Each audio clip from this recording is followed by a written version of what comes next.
Okay. So we're gonna be able to see it big. Oh, do you have the pointer working? I need the pointer too. Okay, that's as big as it's gonna get. Okay. All right.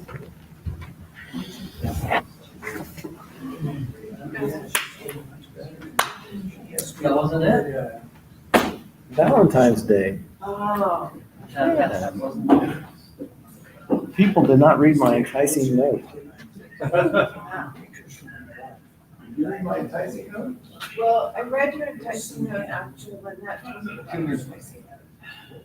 I didn't see it for some reason. I don't think Lynette knew that. Oh, did Lynette tell you she got the download? No, well, you said in the start, what do you call the daily roundup? Yeah. I said come hang out at lunch, so. Oh, no, I didn't get it. That was Cindy's. Oh, That was good. you mean the agenda? It wasn't. Yes, the agenda one. That was enticing. Yeah, it was a lot. No, what'd you get her? You really want to know? Yeah? A vacuum cleaner. Oh. She got some other stuff too. That's. I told her I was gonna tell you that she got a vacuum cleaner. Did you tell her I said, oh? Yeah. Did she ask for a? Yeah. It really probably wasn't down. It's happened to come at the same time. Right. And it's like getting people, vacuum cleaners.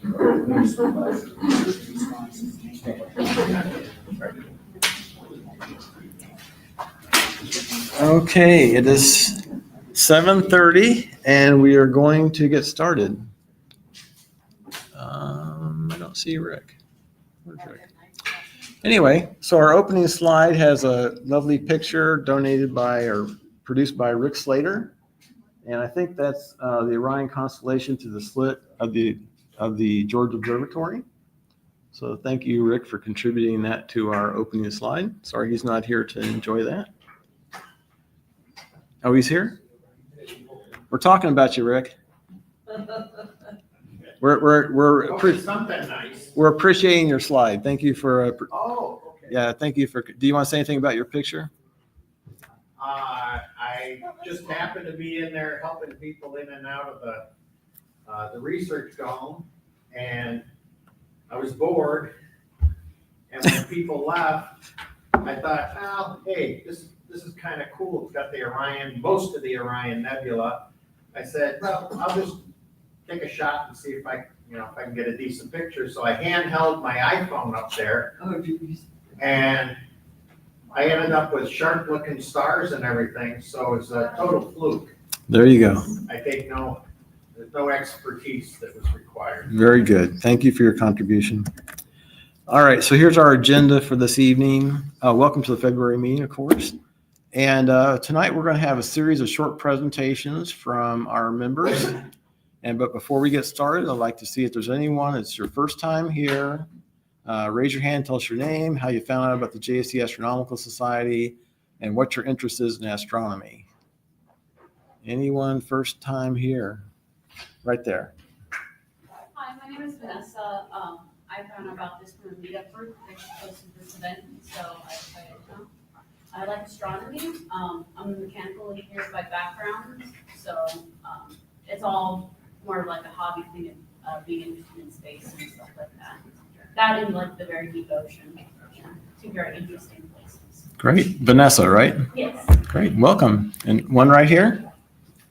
Karen Garvin, like stars, I here accompanying my husband Alan. Oh, you may be coming with us to X-Bar Ranch. Is that correct? Oh my goodness. Yeah, you should probably check us out ahead of time to really find out if you want to go or not. That's a really good idea. Anybody else? First time here. Right there. Yes, this is my first time here. I'm Dahlia Riojas. I'm just here to learn more about what this is all about. It sounded interesting. I saw the announcement at work, and I thought, well, let me see what this organization's about. So that's why I'm here. Very good. We're glad you guys are here. All righty. So like I said, we're going to have a series of short presentations from our members. If you'd like to get on our email distribution, we have 2 email lists. One of them is for meetings only. You can send Ron an email there at the top. Or if you want to get all of our emails, you can send David an email address at the bottom. If you don't have time to copy those down or you don't want to take a picture, up by where Al is standing at the back, there's a clipboard that has some tear off tabs, and you can get those email addresses off of there and send them in and get on our email distribution to know what all we're doing. Meetings only or general distribution. Okay, a note to our speakers. So we got a lot of different people doing presentations, so this is your time to pay attention. Okay, when you get up here, you want to use this mouse pointer. You just use the mouse pad and you move this little red dot around so that people online can see what you're pointing at. Don't use a laser pointer because the people online can't see that. The majority of our audience actually is our online audience. We get 100 to 200 people online, so we need for them to be able to see what you're pointing at. The stream mic is built into this laptop right here. The auditorium mic is this one right here, so you can't wander around the auditorium. You pretty much have to stay in this general area for people online to be able to hear you. Okay. First up, we have Phil Stewart with the Mercury sodium tail. So Phil keeps coming up with these interesting astronomy projects. Every once in a while, he comes clean and tells us about something that he's doing. I'd never, honestly, I've never heard of this before. So this is until 6 months ago. Yeah, what? I didn't until 6 months ago. Really? So this is really cool. So let's welcome Phil.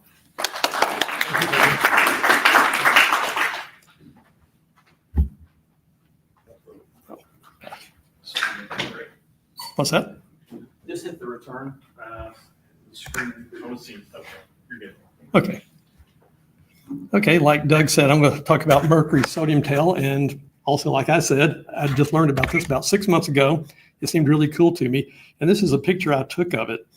It's not a great picture, but it's not a real easy thing to take a picture of, and that's one reason I want to do a little 15-minute talk on this. The really bright spot there is where Mercury is. It's very overexposed because I was trying to get a picture of the tail that Mercury has back here, and that's due to sodium.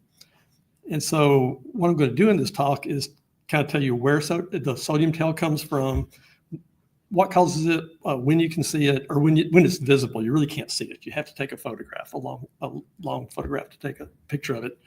But also talk about then the things you have to do, the special things to take to be able to take a picture of it, which is really what got me interested in it. It was kind of an odd thing to take pictures of.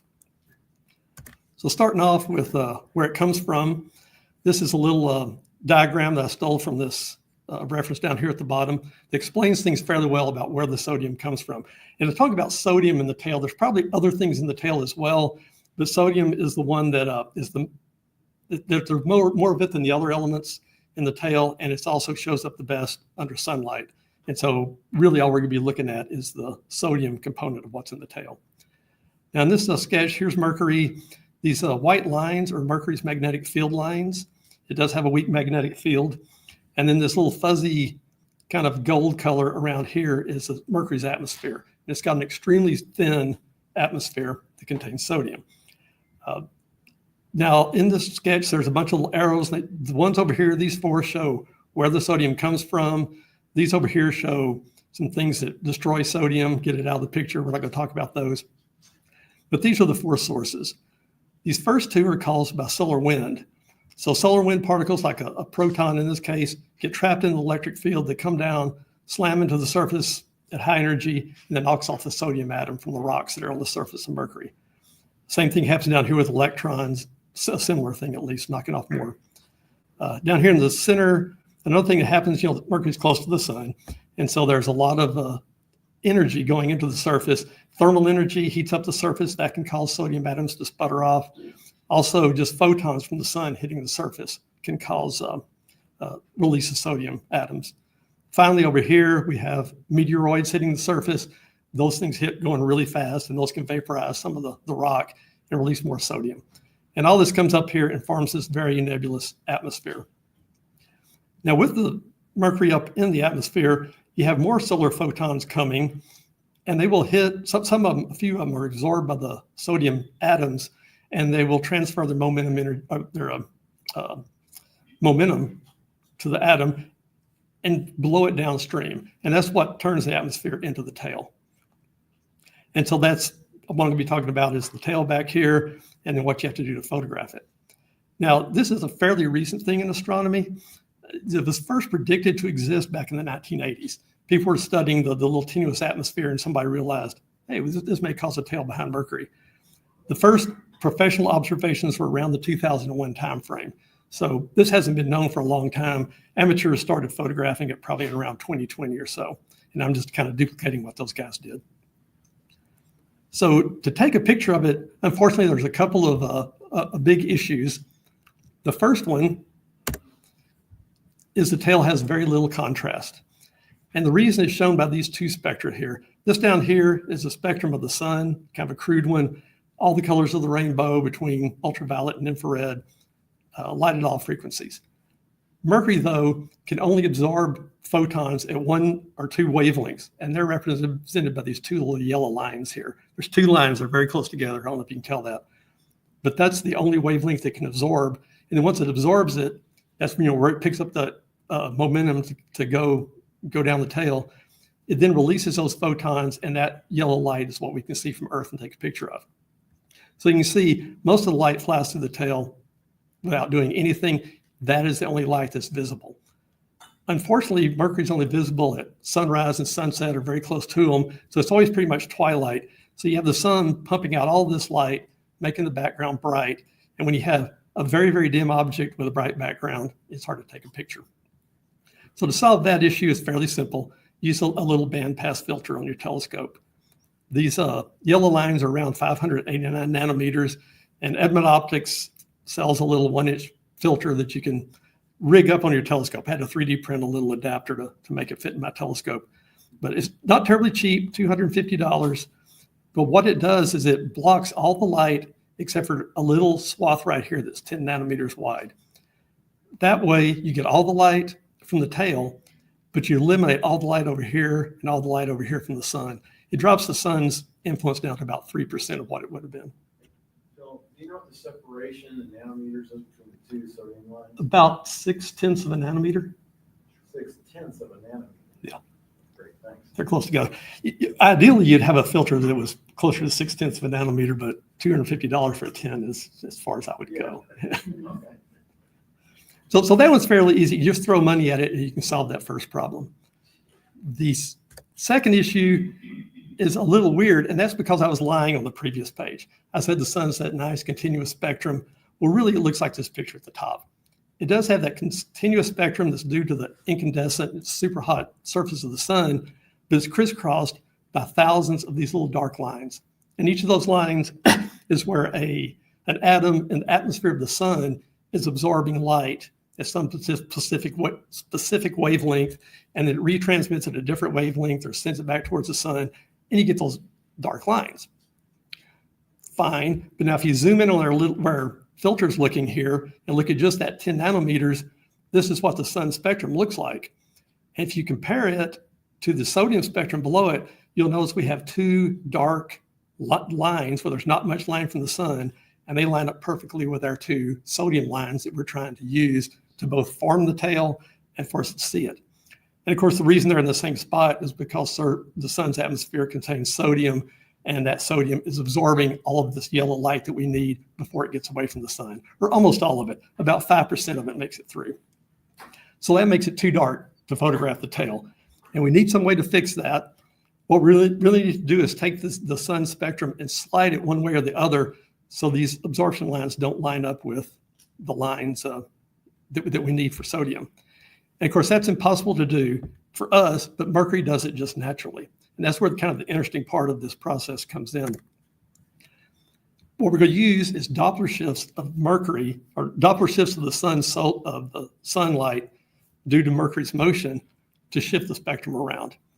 What we're looking at on the left here is Mercury's orbit. Here's the sun. Mercury's over here. It's rotating that, or it's revolving that way. We're looking from the sun's north pole. It takes about 88 days to go around. And Mercury has the most elliptical orbit of any of the planets. It almost looks like a sphere here, but it's not quite. Because of that ellipticity, the sun isn't in the center of the orbit. It's offset a little bit. As a consequence of that, the farthest point in Mercury's orbit from the sun is about 50% larger than the nearest point, which means in the first half of the orbit, we're coming from perihelion here, we're getting farther and farther from the sun until we reach aphelion, and now we're getting closer and closer to the sun until we come back to perihelion. So in the first half, we're moving away from the sun as Mercury goes around. It starts out at 0 radial velocity here. It reaches a peak about 16 days after perihelion when it's doing 10 kilometers a second away from the sun. And that causes a Doppler shift. Since we're moving away from the sun, that causes a redshift. Over on the right, I'm going to show you how much shift there is. First off, this little yellow thing up here is just a small version of the plot from the previous page. It's the sun spectrum and that 10 nanometers there filter lets through. And there's our two evil vertical black lines that are causing us all the trouble. What I'm plotting below is the brightness along this little black line that I drew in the middle here. So the left end of that line corresponds to this point. You come over, you go through the first black dark band, come back up, go through the second one, and then back to the level here. So this is the brightness of the sun at that wavelength versus wavelength. These two vertical lines are the lines that sodium needs to excite the electron to make all this stuff happen. So we want to get those lines away from these dips. This one, they're right centered because we have 0 radial velocity. This would be when you're at perihelion or aphelion because it's not getting closer or farther from the sun at those 2 points. Up here is what happens when we're 16 days past perihelion, have our maximum radial velocity. And you notice the entire spectrum has shifted slightly to the right. So it's no longer lined up perfectly with the vertical line that we want. It's still, it's kind of a broad line coming from the sun for various reasons, and we're still in that dip. We're not at the very bottom. The bottom's only about 5% as bright as the yellow stuff up here, but where we are now is 45%. So we've got a 9-fold increase in the light coming from the sun, and that's enough to kickstart the tail and let us take pictures. Now, I should mention later in the orbit, when you're only 16 days before perihelion, Mercury's also doing 10 kilometers a second relative to the sun, but now it's coming towards the sun. We're getting closer. That causes the blue shift, so it's the exact opposite. Now the spectrum's going to the left. We've got a 9-fold increase in brightness. The only issue with that is there's another Doppler shift going on that I'm not really showing here. Whenever the sun lights up these sodium atoms, it starts driving them downstream and accelerating them. And so that causes an even bigger red shift. So this spectrum will get even better. It'll shift farther to the right. The farther you go down the tail and the brighter the sun will get. For this one down here, it's actually going to take our blue spectrum and shift it to where we start running out of light again. So this is usually not a very good spot to photograph it. I'm going to try it once to see if I can see the tail at all. But this is your sweet spot, 16 days after perihelion. So that's the only time you can really take a picture of the sodium tail. The one other thing you need, Earth is hopefully either all the way to the left or all the way to the right in this picture because you need it well separated from the sun. If the Earth is up here, then Mercury's lost in the sunlight. So it's this dance of, I need to be 16 days past perihelion, but Mercury needs to be near maximum elongation. Makes it a little bit tricky. So if you have that and you have a filter, you can take a picture of the sodium tail. So this is my last slide here, picture of the tail again. I took this picture on December 19th. Mercury's perihelion was on December 6th, so that was 13 days after perihelion.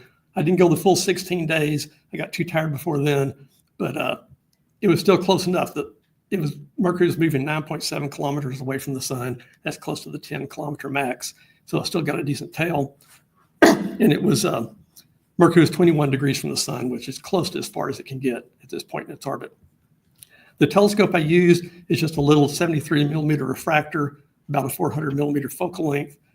Most people that take pictures of this use just a DSLR with a telephoto lens up to about 200 millimeters. Some people even use a 50. That makes the tail thinner and the photons fall on fewer pixels and you can get a brighter tail from that. Of course, everybody has to use a filter, a 589 nanometer filter. And this particular picture is about 5 minutes of total exposure. You don't have very long. You only get 30 minutes or so where you can actually get a picture because sunlight starts interfering.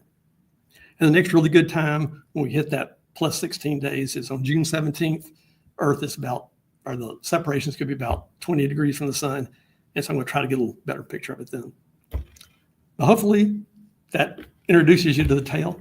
What question? What direction is Mercury in the orbit in that picture? Is it going to the upper left or? Well, we're in the same plane essentially as Mercury is in its orbit. Okay. I guess the ecliptic is pretty much from lower left to upper right. The tail's going along the ecliptic because the sun, basically in the plane of the orbit of Mercury. The tail's in the plane of the orbit of Mercury. The sun is down here to the lower left, out of the picture below the horizon. And so the sun and Mercury in the same plane. So this is the plane of the galaxy or the solar system. Thank you. Yeah. I have two questions. Did you do this from your home observatory? Yes. So you actually have a good view of the western horizon? Yes. My telescope's in a little dinky dome on my roof. Right. And so I've got a beautiful horizon all the way around. Oh, great. Okay. And how did you hear about this in the first place? I was just looking sky and telescope or someplace and someone had a picture of it and it's like, oh, that is very cool. I didn't know it had this thing. I never heard of that. And there's much better pictures people have taken. This is my first success. There's some people that take some spectacular stuff. I think I saw your hand first in the back. Can you elaborate more on that 589 filter? I don't want to set you up, but visible spectrum filters is part of my day job. So Okay. I'm curious if that's more of a band pass or if it's a 50% transmission at 588.5 and on the downside, 50% on 589.5. What's the tolerance span on that filter? It's supposed to be full width half max at plus and minus 5 nanometers, if that helps. Okay, so they sell it to you like a 589.10 or something, so it's five on each side or half on each side.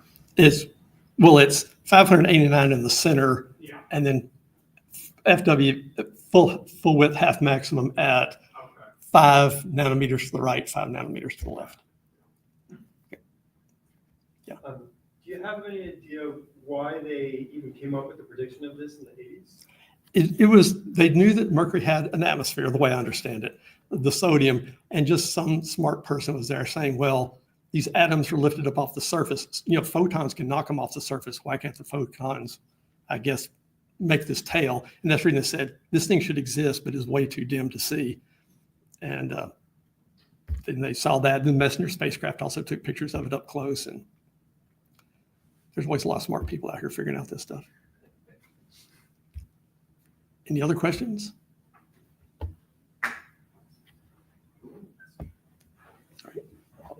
You bet. All right, Phil. So next time you have another cool astronomy project you're doing, don't hold out on us. He's always doing something. Okay, next up we have Trevor. Skip it because they didn't show. What? Trevor, who's standing in for Trevor and Chris and Angela, right? Gonna tell us about their all-sky camera with the Raspberry Pi.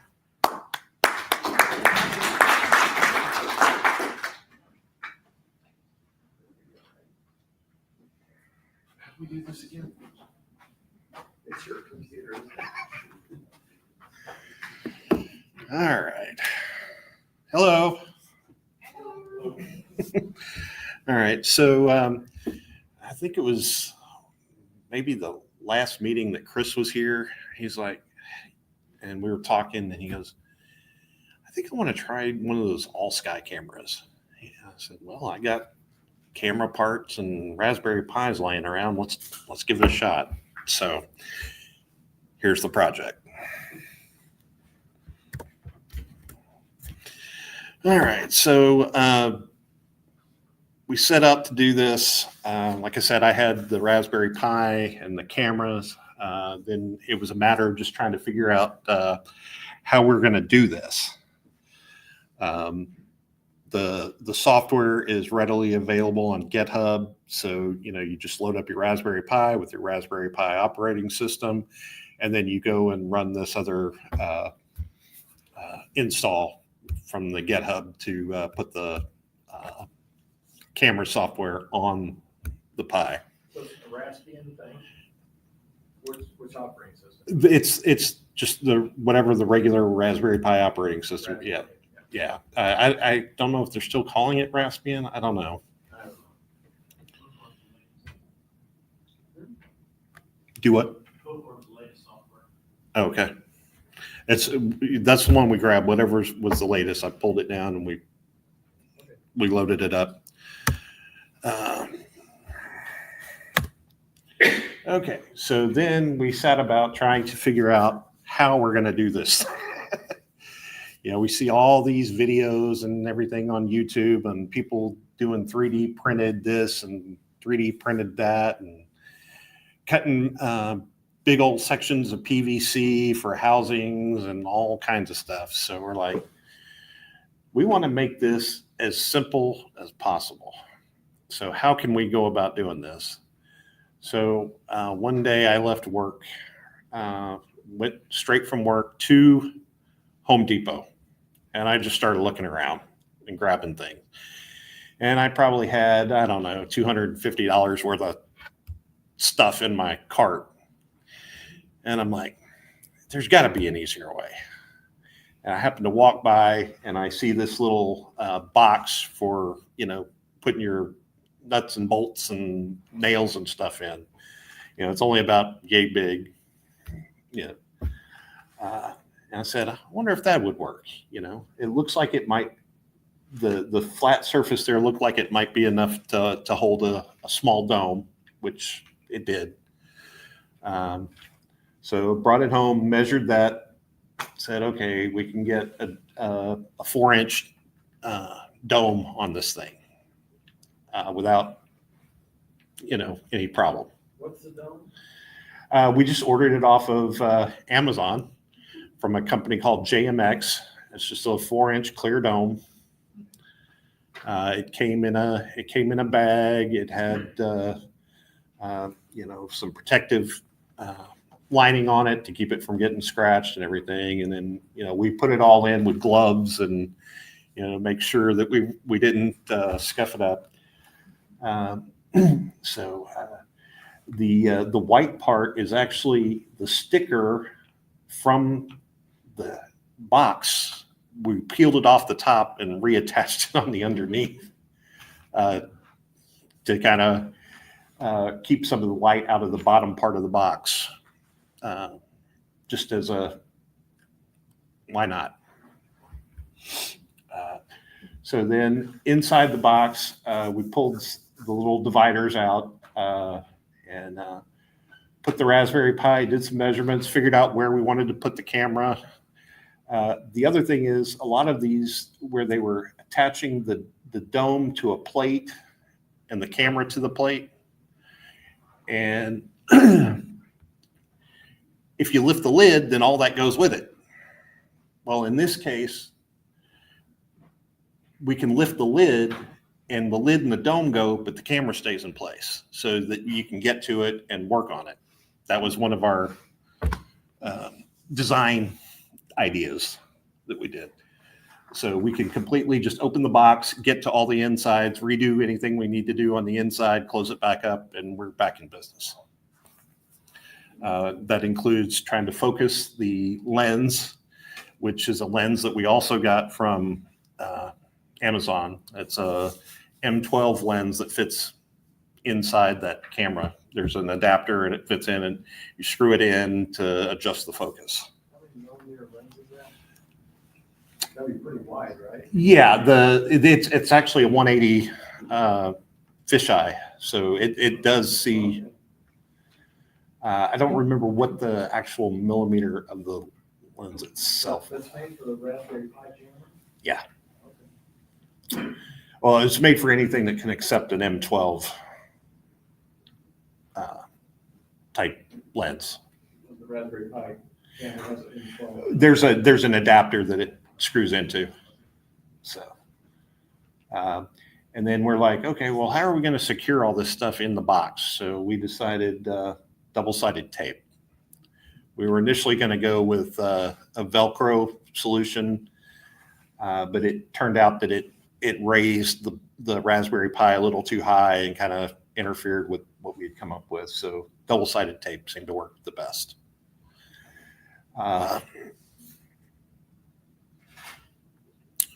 Yeah, there were a lot of lessons learned. One of the things about installing the software is you need to make sure that you read all of the instructions. You miss steps and things just don't work. Okay, so this is kind of inside the box. There's an underside here on this side. And this is the ribbon. That's the data cable to the camera. Then here's the camera sitting on. I had a bunch of the silica packs, so I threw in there to help with any kind of moisture control. Then we had the power coming off the Raspberry Pi. I put one of the dividers back in. We etched the bottom so that the cable fit.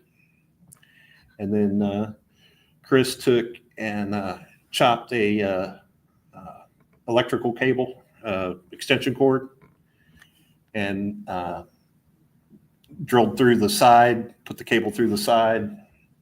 So all of the electronic, all the power, everything is contained within the waterproof sealed box.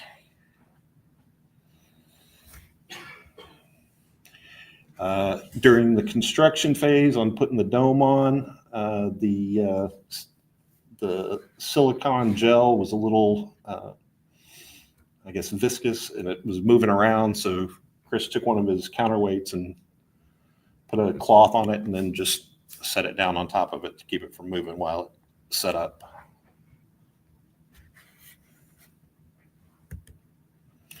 And here's us taking it outside.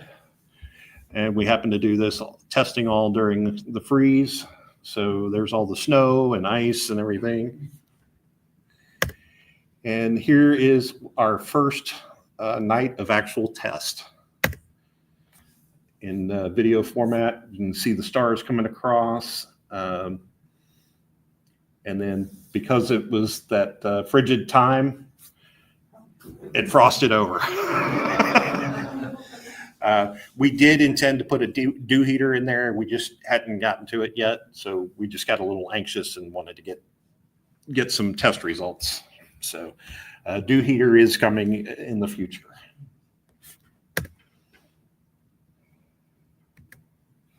And there it is, frosted over that next morning.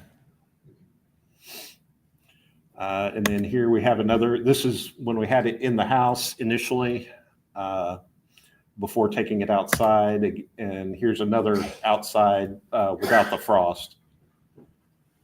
And you can see the clouds coming in. Is that a satellite pass? Now, those were stars going over. Oh, okay.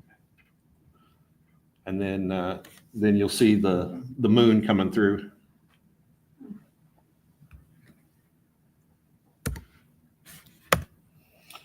Okay, so one of the things that the software does is it'll take still photos that you can download. It also does a time lapse, which is what we saw on those last couple of slides. And then it does this interesting thing called a keogram, where it takes a slice out of each frame and makes one photo for the whole night. So you can see when if you had this at an observatory and your guiding went crazy or something, you can go back and look at this keogram. Oh, clouds came in. That's why my guiding went nuts, kind of thing. So, and that's all part of that software. So,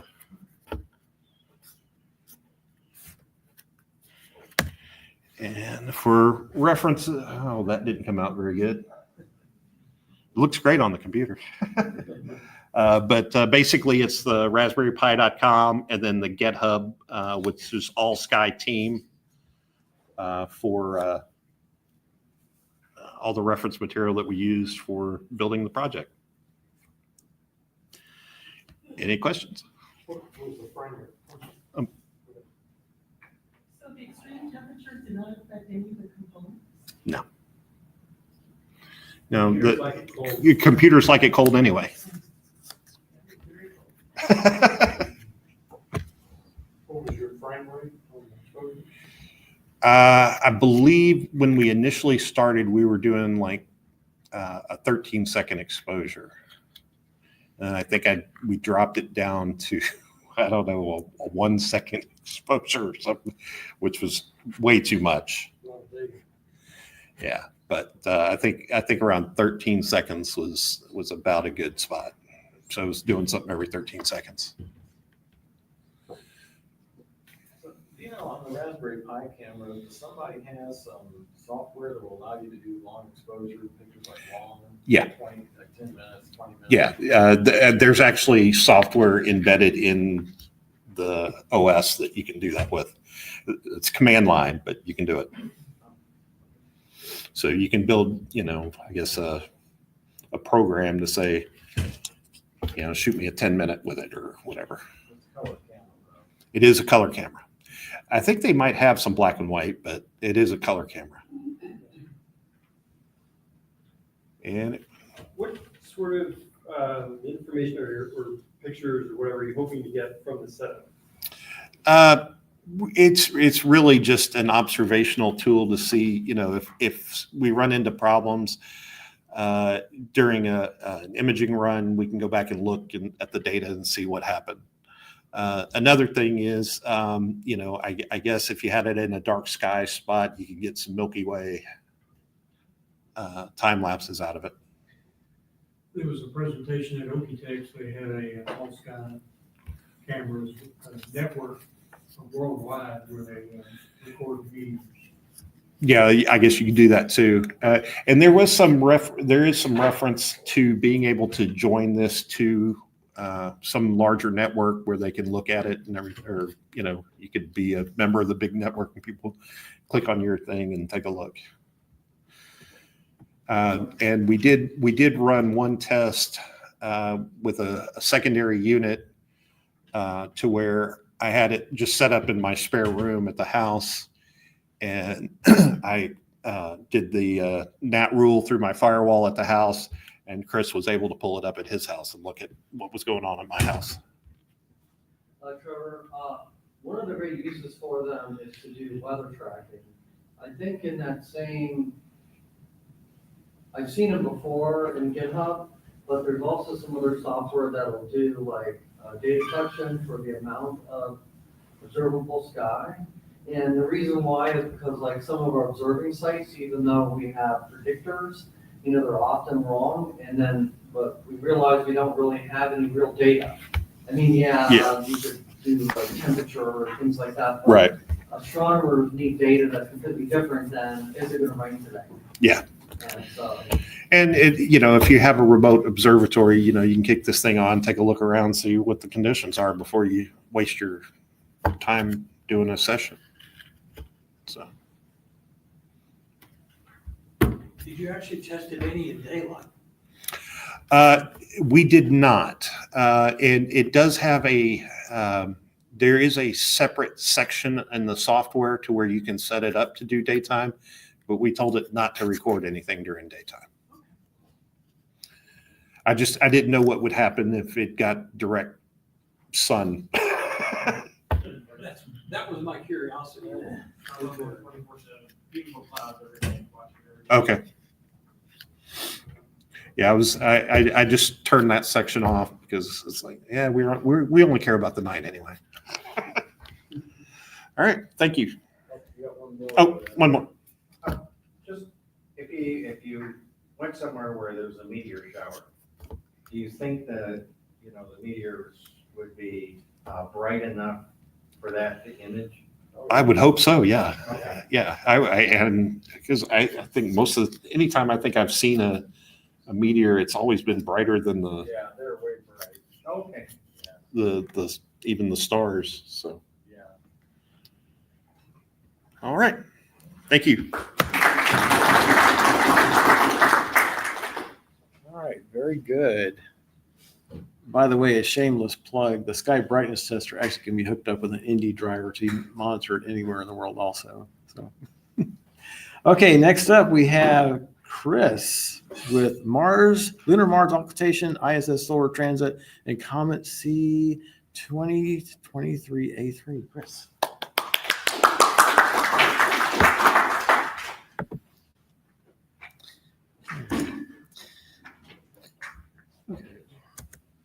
Okay, back in January, we're supposed to have a beautiful transit of occultation of Mars from the moon. And you see here, beautiful. This is a prediction of it. I've merged two of them together because the moon actually moves on the background. So you see where ingress and egress is from my house. The last time I did this, I went to College Station and got a grazing transit, which was beautiful. And so here's the actual prediction I should have seen. Clouds on the ingress. But before I went into clouds, I was sitting up and I actually got the picture of it way out. And then I noticed when I was going back in to grab my other my camera to take pictures, get a little different resolution than my telescope was getting, I noticed a moon dog. I've never seen one before. And if you don't notice here, right here, if you can bow this telephone pole right here, that is the moon refracting through ice crystals in the sky. When I first saw it, it was as bright as the moon. So I ran inside and got my camera, came back out and tried to take a picture of it. And the battery's dead, so I'd use my cell phone. But that was the best thing of the night. So, and it was there for like 10 minutes, but the brightest, it was only there for like 30 seconds, really, really bright. So then here's my end result. If you look over here, there's that first shot I took before the clouds. And then I got to the exit. So here, so that's the thing. And this was done with a Canon DSLR on my Schmidt-Cassegrain, which is f6.3, which lets you see just about what you see there on the moon. Not much more. Is an f10 telescope, you can't see the whole moon. So that's kind of nice. And then I had my camera with the long lens on it. Actually, it's the other way around. This is the Schmidt-Cassegrain. And you see here, I took some frames of the pictures I took as it was exiting. You can see quite a nice little view of Mars, and actually showed up better than I expected it here. And then, so that's it. And then also, just to let y'all know, I've done this. Is one of my things I like doing is watching ISS, Hubble, and the Chinese space station go in front of the sun. This is a nice space station pass from December. Again, I use my Schmidt-Cassegrain with a solar filter and a DSLR on it. And the site I go to is called Transits, ISS Transit or something like that. I can't remember now off the top of my head, but that's the prediction it gave where it was going to be, all the particulars. So I'll do that. And if you notice so you can see here, it just kind of comes all the way across. And then the last thing I've done recently was we had a comet recently, 2023 A3 Shushan Atlas. And what it is, I go out with binoculars looking at it every evening in the west. And I got a bright idea. I was going to take pictures with my binoculars, put my cell phone up to the binoculars afocally and take pictures of it. Well, this is 3 of the 12 pictures I got, but those 3 are the only ones together. The rest of them are spaced out because of clouds and stuff. So, but that's actually not a bad, that's just a single shot with each one of those is a single shot with my cell phone on the binoculars, some 10 by 50 binoculars. So you can see 19th, 20th, 21st of October.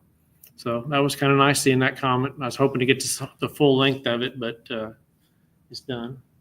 So Chris, on that one, were you like looking through the one binocular and putting your phone on the other one? How did you get lined up? Well, I put the binoculars up on a tripod with a little L mount.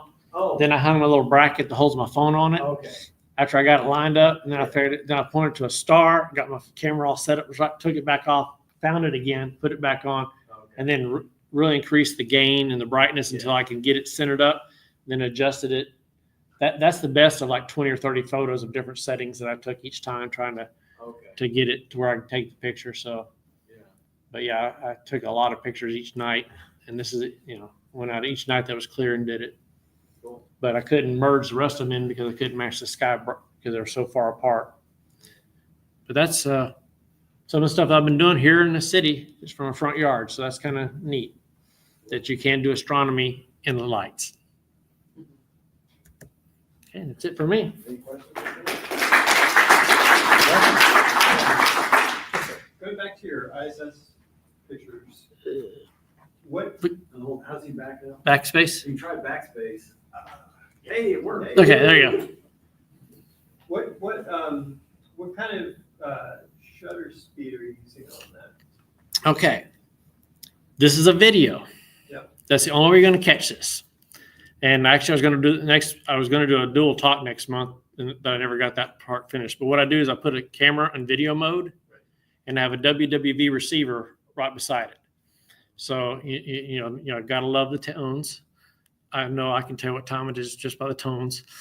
But so I do that, and then what I do is I bring it into a video editing software, and you bring up the audio track, and then you can find where it cut off. So then you know it's at 39 seconds after or like this one was 30.4 seconds after the minute. So I cut the front of the video frame, then I can follow the tracks to find it. Because if you're just watching the video, because when I used to do it originally, I watched the videos and never could see it until you goes frame by frame. And once you know where it's at, you can find it easily. And then you can rock it back and forth and see it move. So it's in video mode. What was I mean, it's obviously not a mechanical shutter, but what was the actual? I set it about 200 is the shutter speed that I set it on. And then the rest of it, let it do its thing. And actually, I generally do is on the ones on the moon, I do it -2 on the exposure. And that usually brings it out better than anything else. So from what it thinks it should be.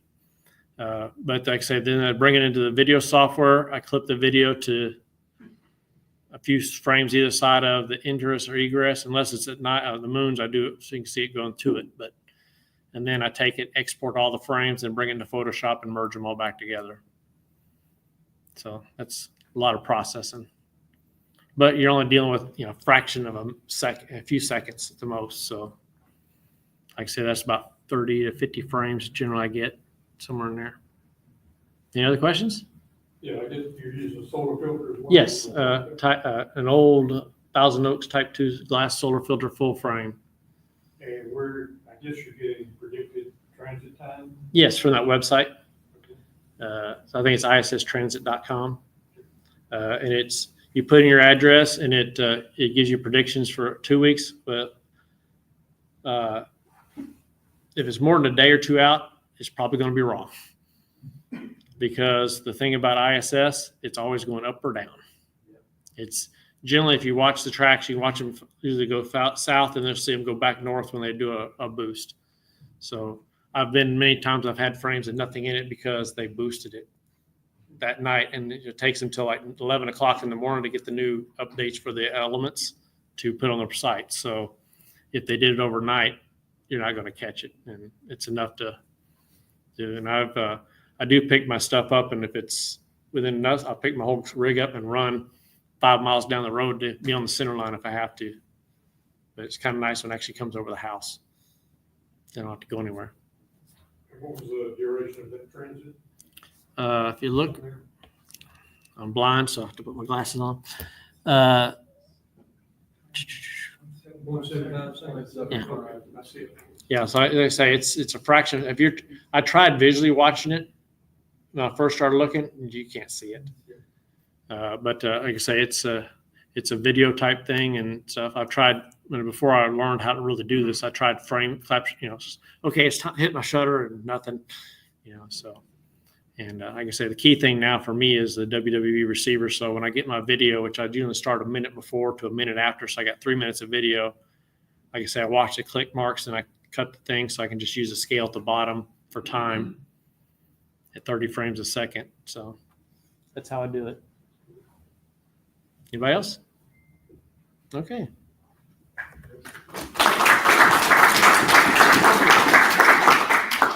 So Chris is another guy that's been doing ultra cool astronomy projects. We just need to drag him in here to show them to us sometimes. Okay, Ron's not here. I don't see Ron, but when Ron is here, I just want to make sure everybody understands that, Ron has his DVD library, and you guys can go check out a DVD about astronomy topics and take them home and watch them and bring them back and forth. Basically, if we don't, people don't start checking out the DVDs and use them, we probably won't be doing that any longer. But just be aware that those exist and they're available for you guys to check out. Next, Rick, tell us about your Sky and Telescope magazines. Well, Doug here brought me over a big pile of stuff, and part of what was in the bag was about 25 Sky and Telescope magazines from around 2015 to 2020, I think. And so I said, hey, why don't I start bringing those over to the club meetings? And so I started bringing over 5 every time. So there's 5 sitting up there. I think there's still 5.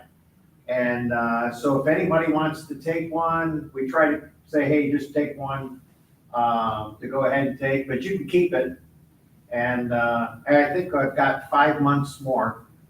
Somehow I had taken about 15 or so and stuck them on a shelf and forgot about them, but I did stumble onto them. So I think we're good till about July. There you go. Chris? Yeah, I just looked it up. It's, that was the old URL from years ago. It's now https://transit-finder.com. Thank you. Transit.finder.com. Transit-finder. -com.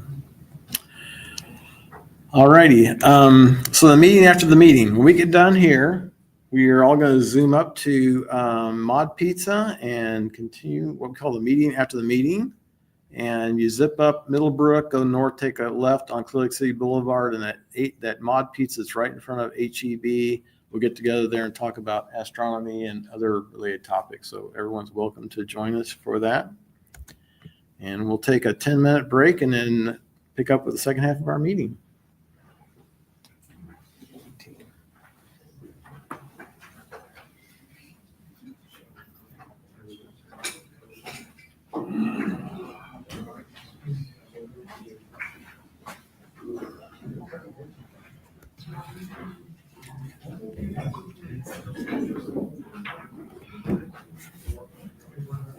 So did that website help? The website help? Just a second. Oh, yeah, go ahead.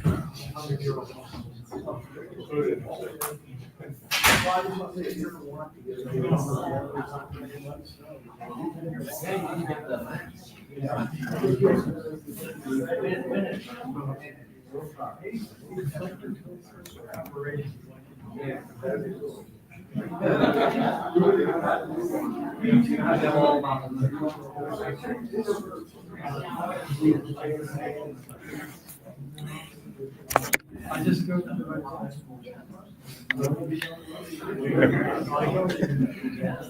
Yes. Very much so. Oh, good, okay. Well, at least I've been able to help somebody. No, it was very helpful. Yeah, it only took a couple minutes. I found the one that I had used. Yeah. I did a quick little search on yours and everything. But, yeah, I finally actually took a picture. Unfortunately, the sky was so bad and the clouds were going over that I couldn't get the stupid thing. It would not track. So, the picture was, start. But at least I actually I found all the buttons I had to take a picture. So it's just a matter of getting it clear now. So anyway. I guess sometime next month I'll try and go back out to the Georgia. Well, and actually I'm thinking, because I'm really getting sick of it, in my backyard, I got a perfect spot, right? There's Polaris, there's Houston. Like this. And I mean, I can go out in the back and I can't see any stars. And with my binoculars, I can find Polaris. And the first time I got this stellarium or whatever it is, and I find it. And but only once, maybe twice, have I actually got the software to say, hey, okay, I can track. I got enough stars to track. And right now it's just fog in the sky and it just won't track. So, but I know what buttons to push. I'm getting good enough. It's gonna take. But going out there, it's going to be a lot clearer sky. And the whole idea is I can take it out there, right? Set it up. And I can spend the whole night working with it, just answer questions for the people. using my telescope in a dark sky area. Right. So, yeah, and I saw you over there, and of course, I've seen other people, and I saw you and a couple others, and I thought, I gotta get this, I gotta know what buttons to push, so I can bring this thing out. And then I saw the guy with the golf cart. Drives it up. Yes. I saw that, and I thought, shit, because I've got this big box that has my, my telescope. And, but I do not want to be dragging that up. Yeah, they've got that golf carts in that shed right there next to the. Oh, okay. It belongs to the George. Right. Yeah. So it's right there by when you come across the little walkway from the parking area. Yeah. It's that shed that's right there next to Oh, the. yeah. I sometimes park next to the shed. Oh, okay. That's where that golf cart is. Yeah, because that makes perfect sense. I can put the stuff in, drive it up there, and I'm not dragging, hurt my arm trying to get up there. But I was telling somebody, I said, it's almost perfect. I get to do my little volunteer thing, and I enjoy that. But at the same time, I can take a phone with him. Yeah, be working the whole time. Right. How long have you been doing it? Oh. Did I get into all this? Probably.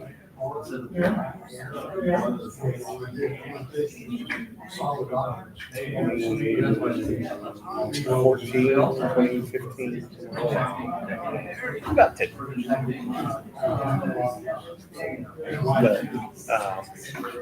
What I did initially was I took just a general photography class.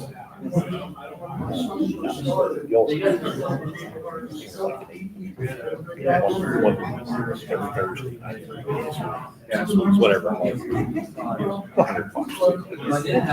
It's one of the staff environments at JSC. So.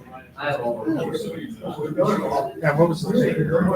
Stafford. Oh, yeah. Okay. One of the, I'll just say nicest, just one of the nicest guys. Yeah, because I worked there for years. Yeah, I was there from 2000 to 2005. Just computers. Oh, okay. And my wife's been there. I did 32 years there. So Yeah, she's. I came in '89. Yeah, she started in like 86, and there was maybe about 12 months period where she wasn't working there, but she's been ever since. Yeah, because her job transferred from being Johnson to Marshall. She says, I'm keeping my job. There you go. I had to quit mine because we kept trying to get something to where I could just transfer over to. Right. Yeah, I know. Sometimes that works out okay, but sometimes it just doesn't. So I ended up quitting my job and I got a job with a manufacturing company who had a factory in Tennessee. Just on the other side of the state. So, worked out. Yeah. We were there for about a year and a half, 2 years, something like that. She got crossways with the boss.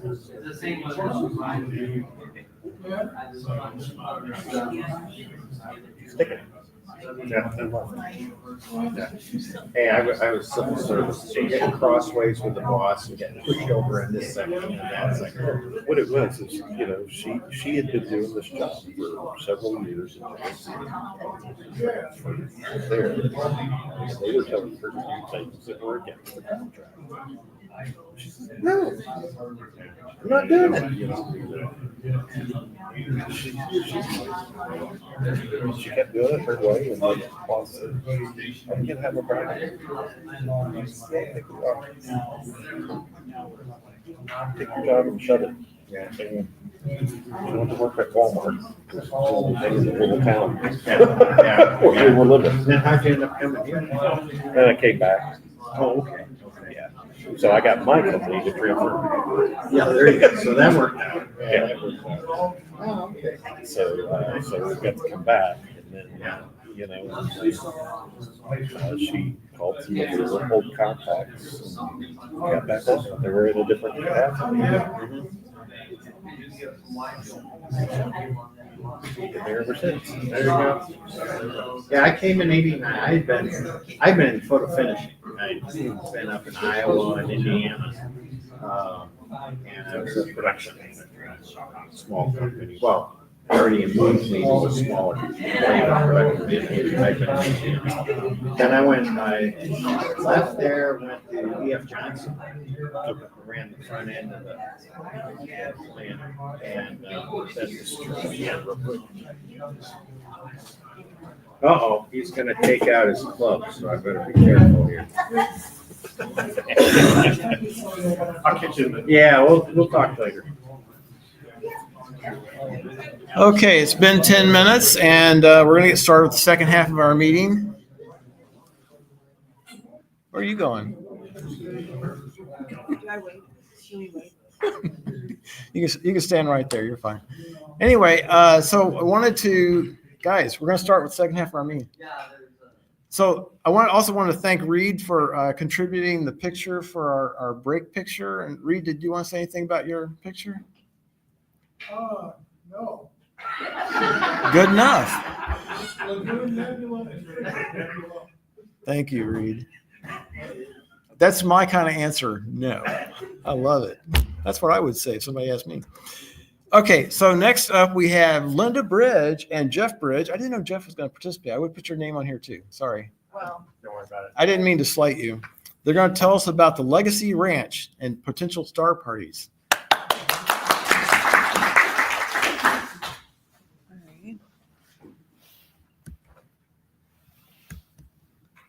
Enter. enter. Excellent. Okay, so I know some people who are affiliated with the Legacy Ranch at Silver Spur, and it's outside of Bandera. And the event planner would like to start doing star parties. And I said I might know some people. So, so it's just here's like this is from their website, and it's kind of small, but basically they're about 15 minutes outside of Bandera, which is outside of San Antonio. And I think we decided upon measuring that it's just a Bortle 3, so just not a Bortle 4. So that's how dark it is. Really beautiful place. I know y'all were talking about the X bar. You can just put your telescope right outside your room, and that's basically how this is too. There's a wide open space for telescopes. There's also a huge prairie farther down if you have lots and lots and lots of stuff. So, and let's see. So she had questions, and so I'm presenting this to you guys and hoping if there's interest that you could help fill in some of these blanks. They're interested in doing something in the fall, so they want to know when in the fall. I was explaining to her new moon times are better than not. Do y'all want a meal plan? Because they have some wonderful people who come and cook great meals for groups of people. This is the dining hall inside there. There you go. This has a dining hall or just a hangout room. So that's an option. It's not required necessarily. What's the expected price range? Other crucial details for a star party. Where's the backspace? Oh. I don't know. Anyway, the room, there's varied kinds of rooms, lots of different rooms. A lot of them are sort of bunk houses, which is great because it keeps the price down. So like there'll be like 3 or 5 bunk beds and that share a bathroom. Yeah, so that's what it is. It's a beautiful place. I've been a few times. Sunsets are gorgeous. It's very calm. Yeah, so we went there for the total solar eclipse last April. And unfortunately, the weather was better more towards the northeast. But in terms of a place to set up equipment the day before and have it ready to go, worked out really well for that. And when the weather, I mean, the night before the weather was great. And we Yeah. saw some amazing stars. Yeah. So Questions? Kind of, can I see a show of hands, kind of gauge some interest? All right, what's your question? Possibly interested, but everybody could be staying in the big house, or you got RV No, so the big house is where they mostly they have a meeting room there, and they have the kitchen and eating areas. Then there's a bunch of little peripheral buildings that have the bunk beds, and that's where people stay mostly. they're like cabins. A Yeah, bunch of cabins. different cabins. No, With a full bath. the area right outside the meeting house shown here, there's kind of a big field. There's a big field there, which is also a high point on the property, so it's good to be able to see further down to the horizon. Now, if it's like super crowded, maybe not everyone would be able to put their stuff right there, but it's certainly a good central place to set up your equipment and have it ready to go.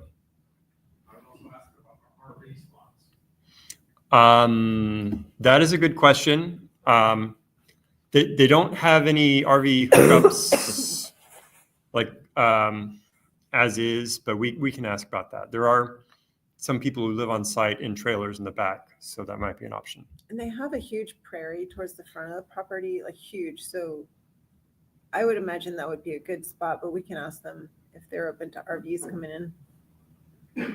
So your idea is that the astronomers use the prairie, or where are you thinking they set up? Depending on how many people are going to be there, there's either the smaller area kind of right by this building here, or if more space is needed, then there's a larger area on another part of the property that's big wide open flat There's area. several areas. Yeah. But like, for example, I think this whole group would fit in that space in front of Right. the house. You can't see the whole land that's right there, but I think it'd be good to get some more pictures of this, because one thing I'm looking at, I see a bunch of trees, and I see a gigantic tree in that picture. Is there trees in this place, or is there no trees, or what's the tree situation? It's definitely hill country. There are, sort of those lower trees out there. But then there's, basically a couple cleared areas. And the area right next to the house is kind of on a high point on the property. And it's clear right around there. So yes, there's a tree shown here because they're trying to make it look like an attractive place to go visit. But that might actually be the only one kind of right in that area. Okay, and so where we'd set up, you'd have to have power out there. They supply power for the whole place? We'd have to tap power off of the nearby buildings. I'm sure that's something that can be done, just has to be planned for. So we'll provide that feedback. And so how far would the building be from the observing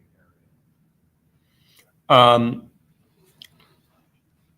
Couple hundred feet, maybe less. and there's But also cabins along the They're side. willing to do things like swap out lights for red lights and stuff on all the exteriors. Yeah, there can't be any lights on. Right. That's not a possibility. No. Yeah. We were out at Fort McCavitt last time, there's one light on at the bathroom, and it was like, I don't know how far away, we couldn't do Ruined anything. everything, So yeah. there can't be any lights on anywhere. Yeah, we told them about that, or like, we need Yeah. blackout curtains or and Right. turn off the party lights. And she's like, oh, that's no problem. They're on a timer. So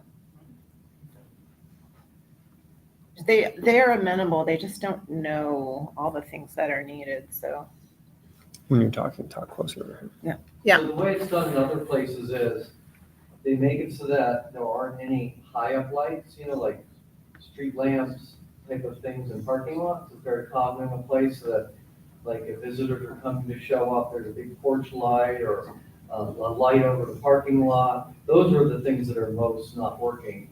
And then in order to make it so people don't get hurt is they put like very small lights that shine downward near walkways, but not 20 of them, but like 3 of them. Yeah, And that way, like near common areas and stuff, that people aren't like, they know what direction to go. It may Yeah. not be perfectly lit up so that you aren't gonna trip and fall. right, But, right. Cool. So that's the kind of thing. Red lights aren't gonna really do it, but it's gonna be not having lights up on tall poles and not having porch lights and then having, kind of walkway lights. But not like the pretty ones that you would see like around your house, but ones made for like, Dark sky. but anyway, I'm just trying to be helpful. I Yeah, don't know. that's great. Appreciate it. So what, do they have, I thought you wanted some feedback. Yes. do they have a parking lot where people park? Mhm. Yeah, there is a parking lot, and it is lower down from where the cabins and the buildings are. Is it lit? No, Okay. it's pretty small. So can you give us an idea of what they're charging now for a cabin? No, she didn't tell me. You guys have stayed there, right?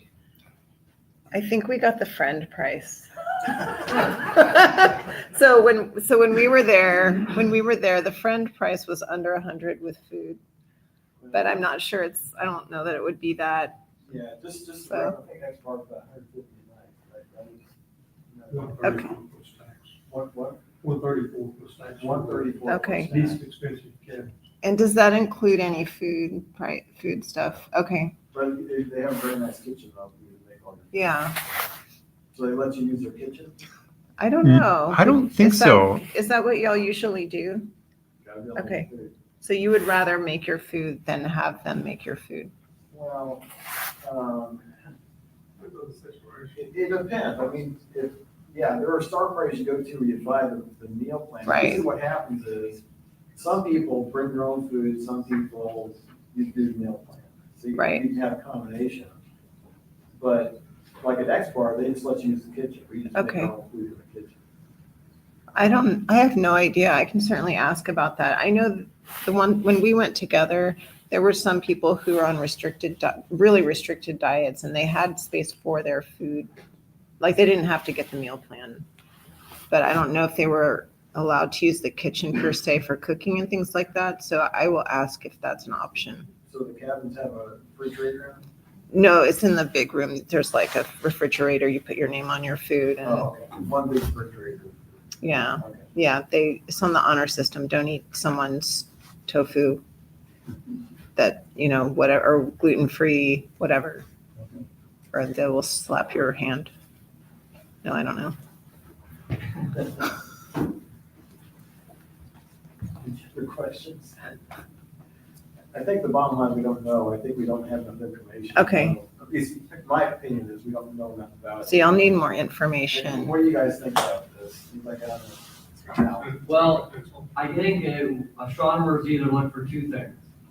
Really cheap places to stay that maybe don't have the best lighting conditions, or really cheap places that have the best lighting conditions. I Okay. don't mean lighting as in external lighting, I mean like dark sky. Yeah. Right. There's, in Texas, there's becoming more and more a limited area that. I know. Very Yep. good conditions, and we've been kind of scouring for some, bed and breakfasts or something, but That's why she's doing this presentation. But the Right. prices end up being like $500 a night for like. Oh, a wow. ranch For maybe 4 or 5 people, still a little bit pricey. 500 per person or And then that's 500 pricey for based 5 on You book people? it, and then the weather might be crappy, Right. but you gotta consider 1 out of 3 or 4 times you go, you're gonna have a crappy, like. Right. trip, you know what I'm saying? And so. Yes. Astronomers have to eat that cost sort of like, and so that's when it gets above $150, it gets really gamey because, Mm-hmm. Yeah. So 150 per person per night is kind of the limit, you would say. pretty hard limit there. Okay, and preferably use the kitchen. That's my guess. Yeah. Or you'd have to have some other plan on how you can make your own food. If they're gonna let you make your food in your cabin. So y'all don't really want the meal plan thing. Like, that's not super exciting. Sounds like, Most people that I've gone with, there are meal plans at like star parties. Right. Turkey Tech, stuff like that. Most people I've gone with do not do the meal plan. They make it Interesting. themselves. Sorry, Reed. we have one person who wants a meal plan Well, too, because I want the meal plan. Yeah, that's okay. You know, but some, okay, so one guy did meal plan, but a lot of people do a combination of meal plan and make their own. Yeah. Okay. I think when we just follow up, Star Party, It's It's a mix, yeah. really for set up for breakfast, lunch, and dinner, and astronomers are used to sleeping in the morning. Right.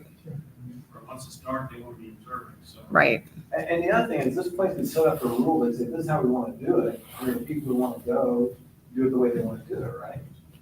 hmm Anything's possible.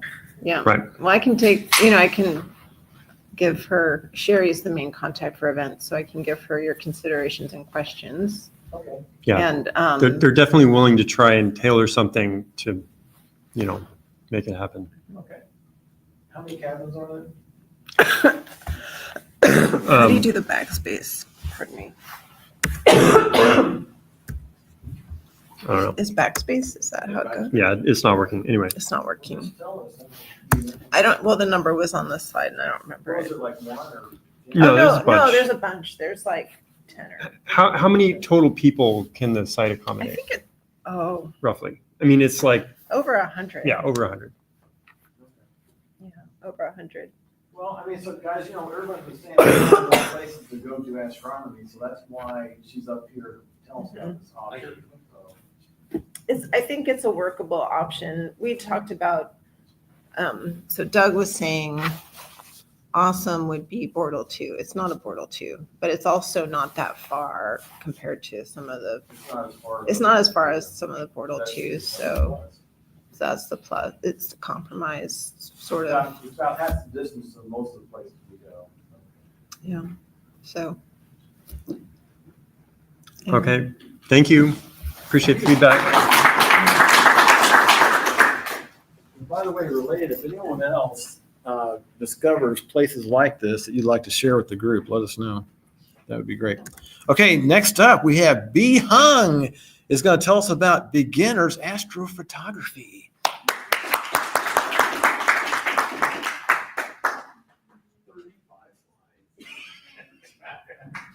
Don't be scared. Brace yourself. Okay, we're gonna switch gear. Switch gear. I have to say, I'm not a physicist, and I'm a pathologist. So, as a pathologist, trying to get into astronomer, as an astronomer, there is a long way to go, but it's doable. Sky is free. It's for everybody. So that's good for everybody. Walk out and enjoy. If you are new, you kind of scared, don't be. And you can get in step by step. So today we put my name and Jerry Campbell because he's a physicist. He's the one supporting me doing all these tests and try. Okay, so I have to say, before I start, I knew nothing. I'm not a astronomy. I know nothing about astronomy. And what I know on the sky is what? A bright globes the moon. Sometimes there's a darker area, there's a brighter area.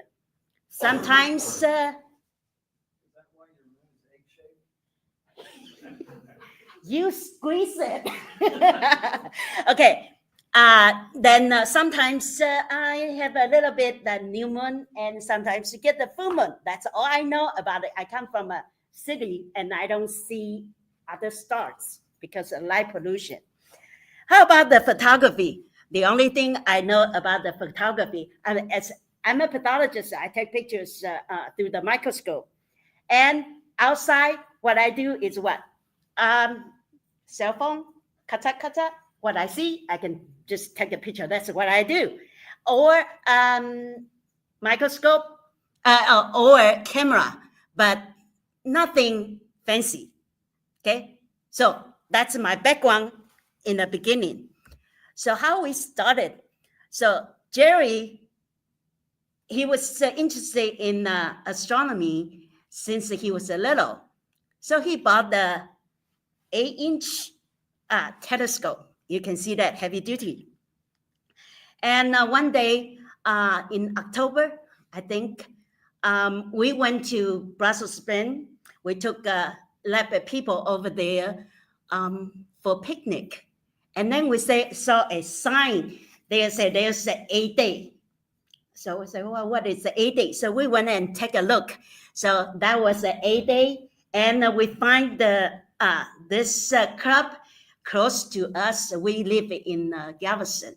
So we say, oh, we look at it and to the flyer. And then we say, oh, they have a meeting monthly. So we came and joined, just like we have a newcomer. And listen that, and oh, there's a star party. They go to the former cabin. So Jerry said, hey, let's go. Okay, so that is my first trip to former cabin. Since I know nothing, and I thought, hey, usually we go over there 3-4 days. So what can I do? I thought, okay, I have a low-end DSLR camera. At least I can take some pictures during daytime. It's a historical site. Maybe have a long lens. So I thought, that's good enough for the first trip. So I thought, if I'm going, at least I got to learn something. I know nothing about constellation. So at least I got to read something. And this is what I flipped through. Okay, and that's my first trip. When I get to former cabin first night, and I look at the sky, my jaw was dropped. I have to go and find it because I never seen. When I read the book, I can recognize what Orion constellation. That's it. There's a belt. There's a soul. That's it. And when I get there, I look at the sky, so many stars. And that night I was sitting outside just to look at it. So then I thought, I don't come here often. Maybe that's it. And I may not come back again. I got camera. How can I keep something with me? Okay, so I talked to Jerry. Jerry said, we have a lady over here. She's good in night photography. So I met Becky. She is good. So, but I didn't know her. So I kind of, during daytime, I went to her and said, hey, Becky, I introduced myself to her and I said, I'm interested in night photography, but I know nothing about it. Could you help me? She was so nice. So she's the one turned me from the bright side to the dark side. Okay, so how she did it?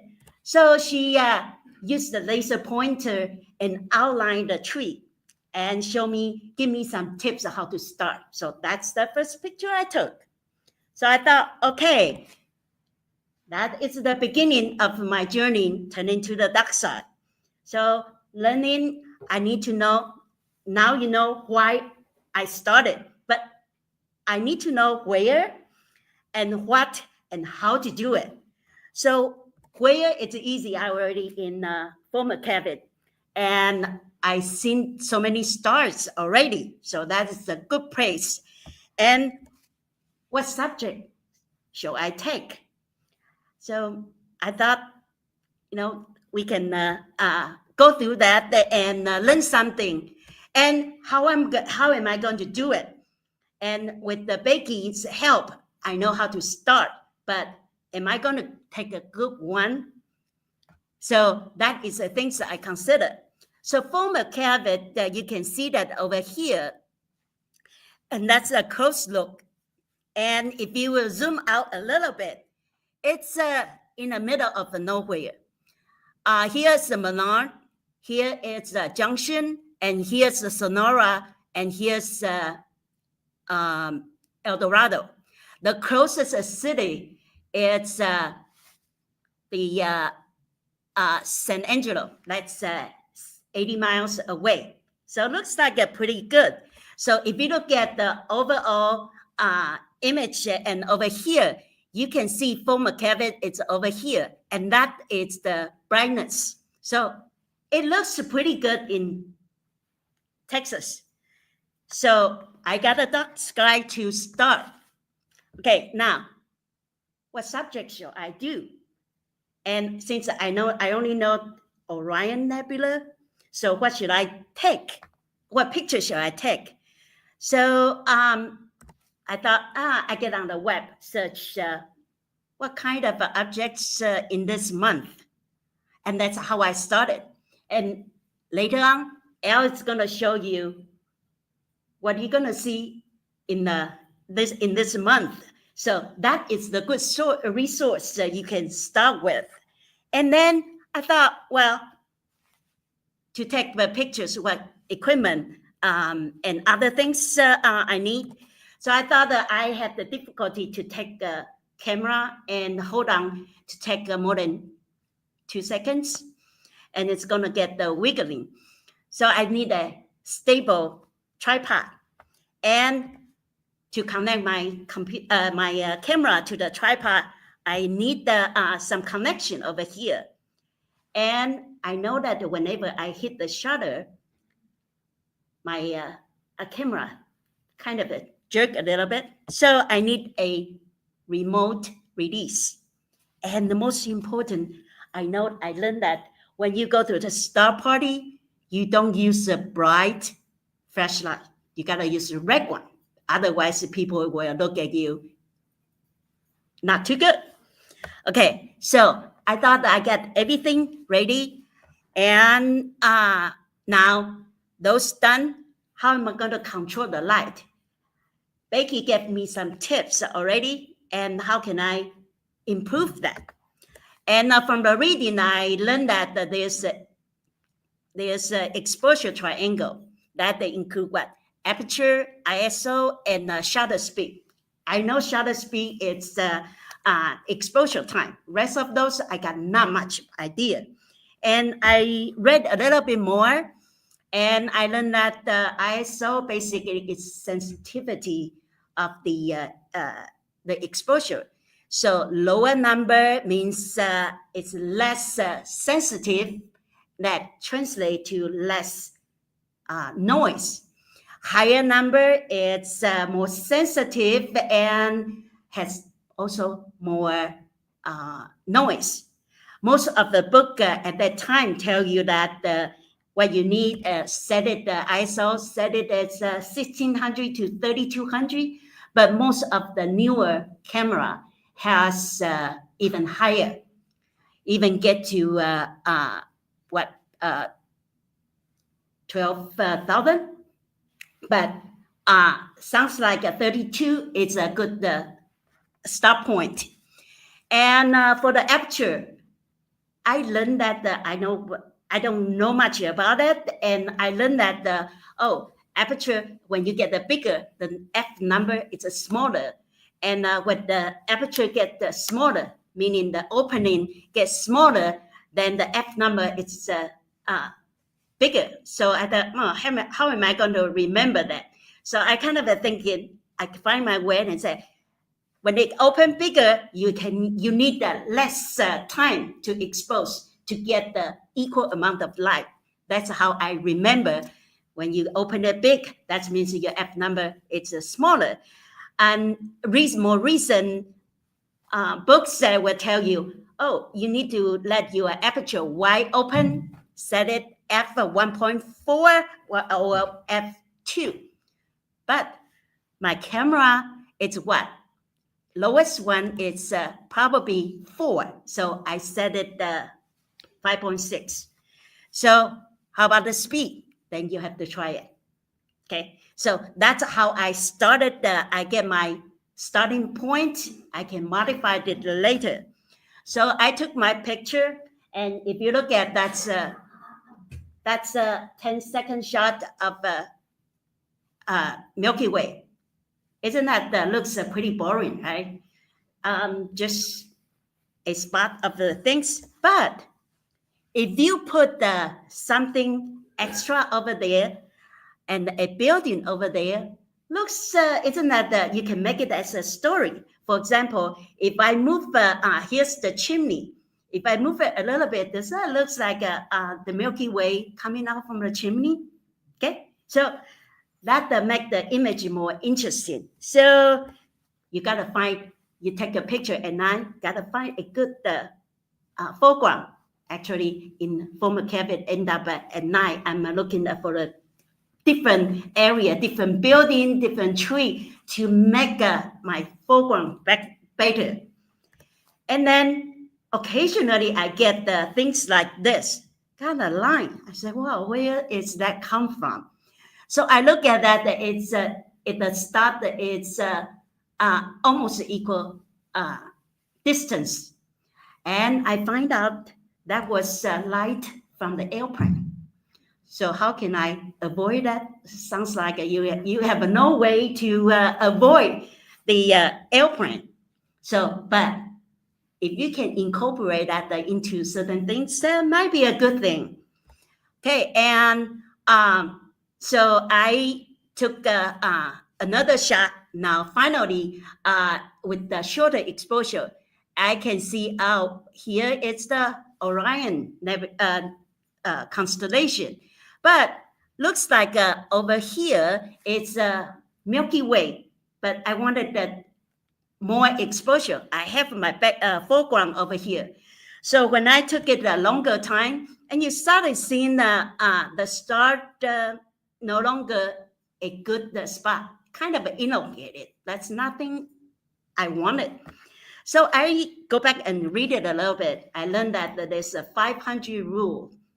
So what's the 500 rule? 500 divided to your focal length. For example, your focal length when my camera make it the shortest wide open, and it's what, 35 millimeters. So 500 divided to 35, it's a 14, a little less than 15 seconds.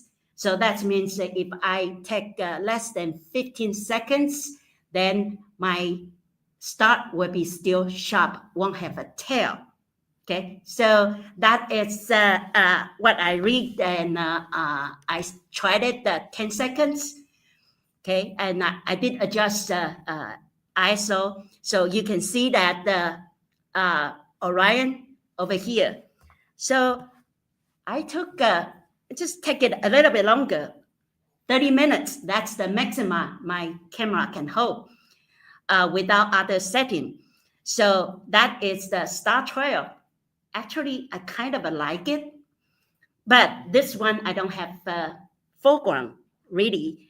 And I took another one over here, and I find my back foreground. I like it, and here it's the Venus. It's a setting, and over here, kind of look blurry. That it's a Milky Way. I took a 30 minutes shot, and in between, behind this building, there is a pretty big road and has a lot of 18-wheeler go through. And middle of that, and they have a bright light go through. I said, oh my gosh, my star trail, it's over. And Becky was with me on the side. She said, just hold on, just continue, finish that 30 minutes. And it turns out you can see that the lights shine on the building and give you a extra pretty good image over there. And you can see that on this side here, it's the road we drove into former cabin. It's up and down. The truck go through, and you can see the light. Actually, end up, I like this image even better. And I accidentally find out that you can see here's a line. I find out later on, that it's an ISS, okay, because I took another one and it was continuing. So end up, this is the image. I like it so much, so I print it out and put it in my office. All right, so that's my star trail. And I thought, can I take an even longer one or take a time lapse? So one time I was working with the Trevor side by side, and I got my another remote release that can take a longer time. So this is what I get, and you can see that the Milky Way come in from the left side and come in, and then you can see that that started at midnight. And then you can see that when they come up, you can see the Milky Way moving, and started a certain time, you can see the truck went through and you see the light shining. And then once they get to 5 o'clock, 6 o'clock in the morning, you started seeing those, it looks like a shooting star, that's airplane. And when they get to the bright light, and that's the end. So the whole thing was like, I took 5 seconds per 20 minutes. So that is 6 hours. So that is my try. I thought that's pretty much I can do with my camera. So, and at the same time, in Fort McKelvey, you have a really, really nice sunset like this. And I use my camera, but even I opened it wide open, and I can only get to really narrow area. That's really compared to what my eye can see, it's a minimum. So I thought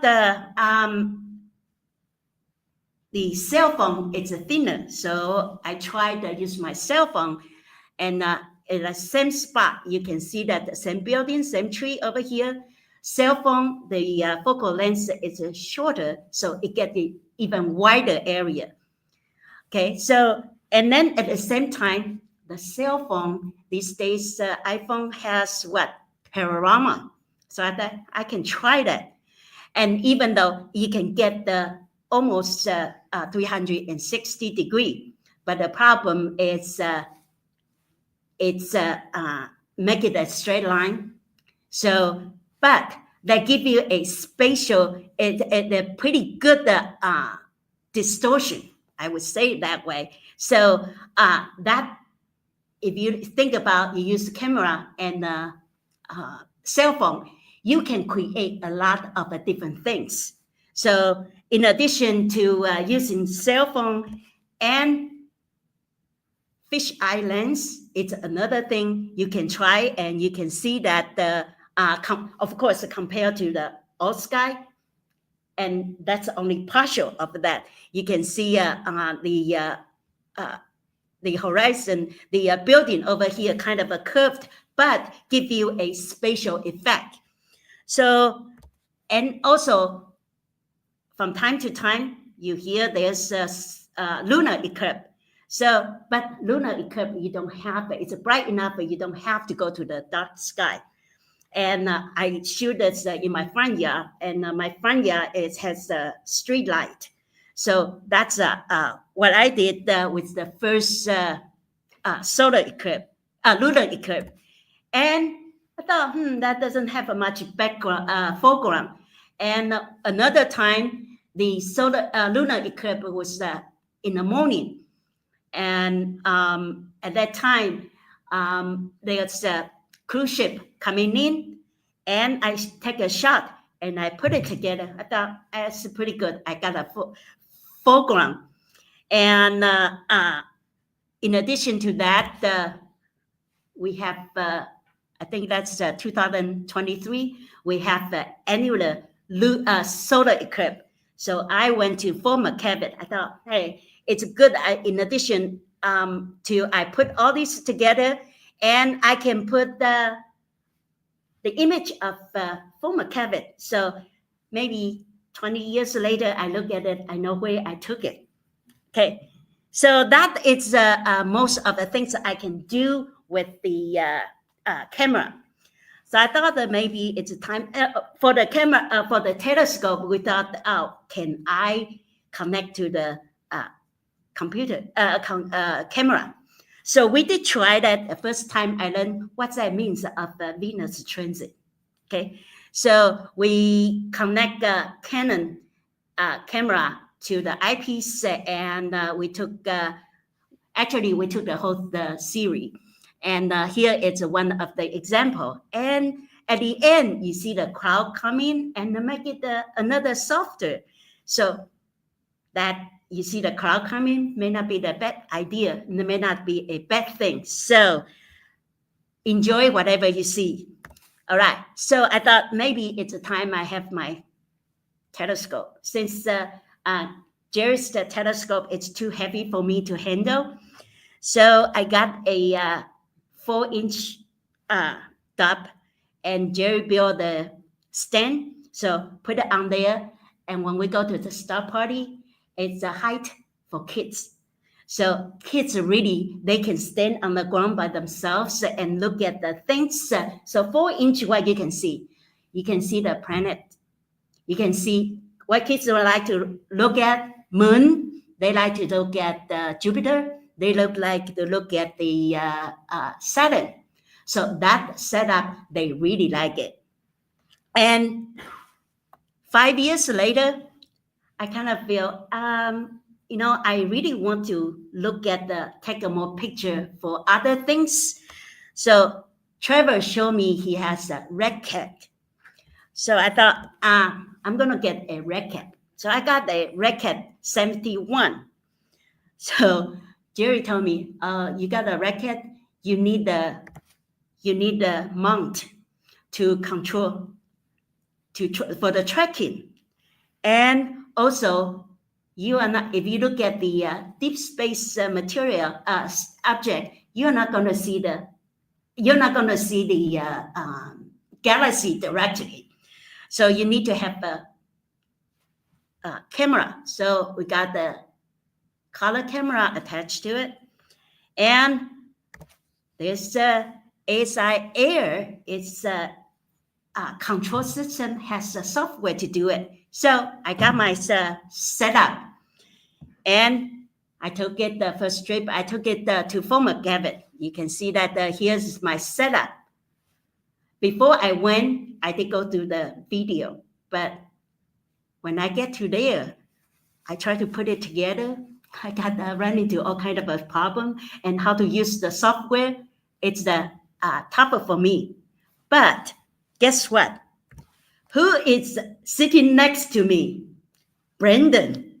So I went and bugged Brandon. So he was so nice, show me how to use the software, how to do the alignment.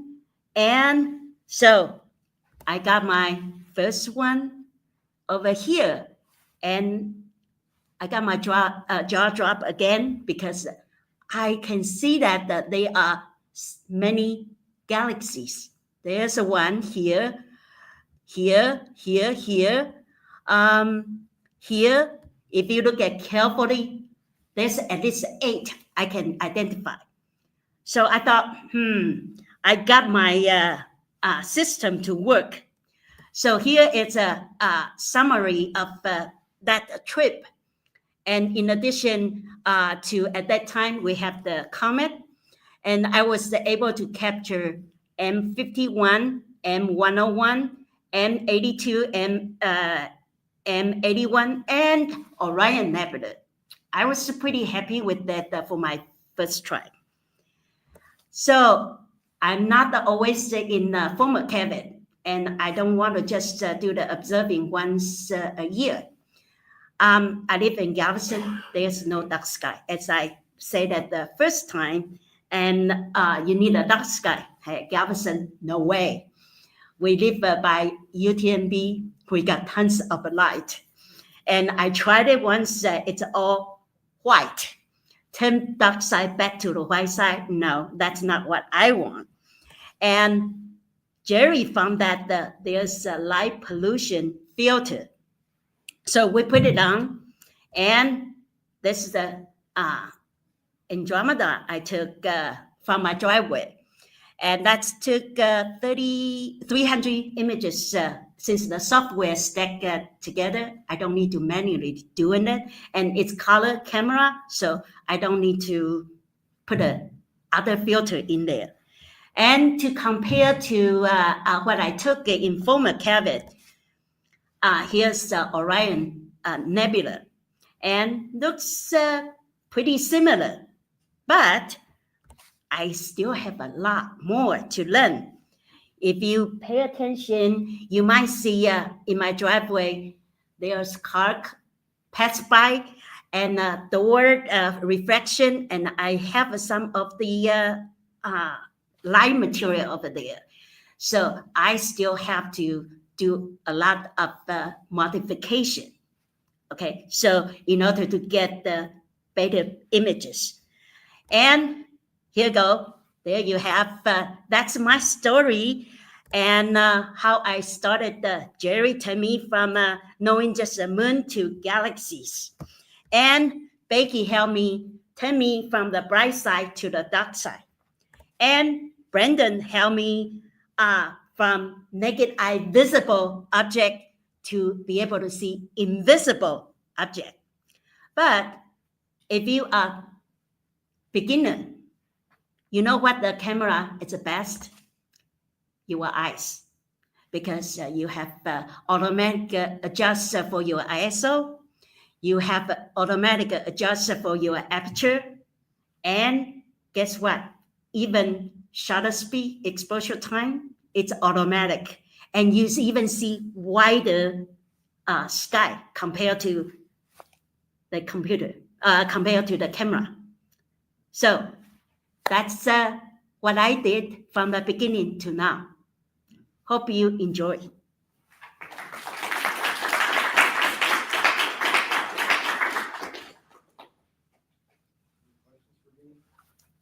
Yes. How long was your journey? When did you start?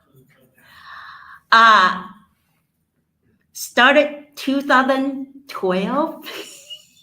So what is this now? 2025? But hey, I only go to former cabin once a year or twice a year. And one thing I need to remind you is when we planted the 3-4 days star party in former cabin, how many days clear sky you can get? Even though we try to do it in the new moon, if you get the 1 or 2 nights, 2 nights you're lucky, really clear sky. So how many, if I go every year, so totally how many times? Less than 20 times. Any other people trying to start that it's afraid to start? Yes, nah, you are the one, get me to start with the red cat. Okay, hope you enjoy. I did it. Okay, next up, Al is going to give us a very quick what's up in the sky. Al.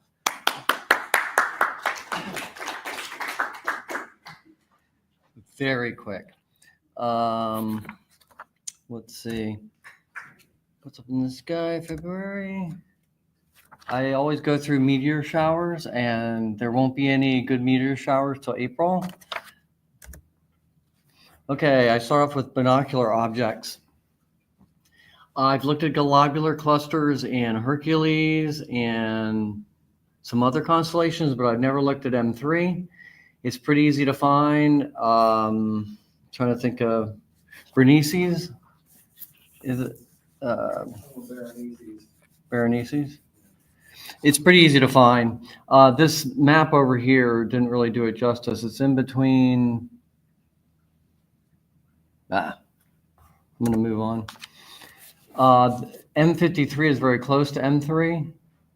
And so on the left, I should have showed you the picture before, but on the left is sort of what you're going to see.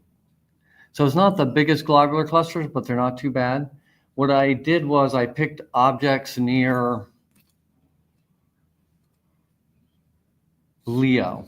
So in the old zodiac, they would pick the rising constellation at that month. And that was how they knew what month they were in. And what has happened over time is that set of zodiac, January, February, March, has shifted over time. And so it's not exactly, for example, Cancer in June. That's my zodiac symbol. In June, actually, it's closer to being overhead. So I had to shift the normal monthly zodiac constellation to a different one because of that change in the shift over, I guess, 2,000 years. I think the Greeks were involved in the zodiac. And then for the third binocular object is actually a galaxy. I've never looked at this in binoculars. It's a very large galaxy. It was talked about just earlier. It's Bode's galaxy in Ursa Major. It's just to the right of it. There's quite a bit of galaxies around there, M51, as was talked about before too. First telescope object. So we're in Leo. It's one of my favorite constellations. I love it more than Virgo. A lot of people look forward to the spring because this is the time of galaxies. So the Milky Way is not as high up in the sky, and so more of the non-Milky Way sky is available, which is where all you see all the galaxies. And Leo's triplet is famous. I only started this month with some of the more famous telescope objects.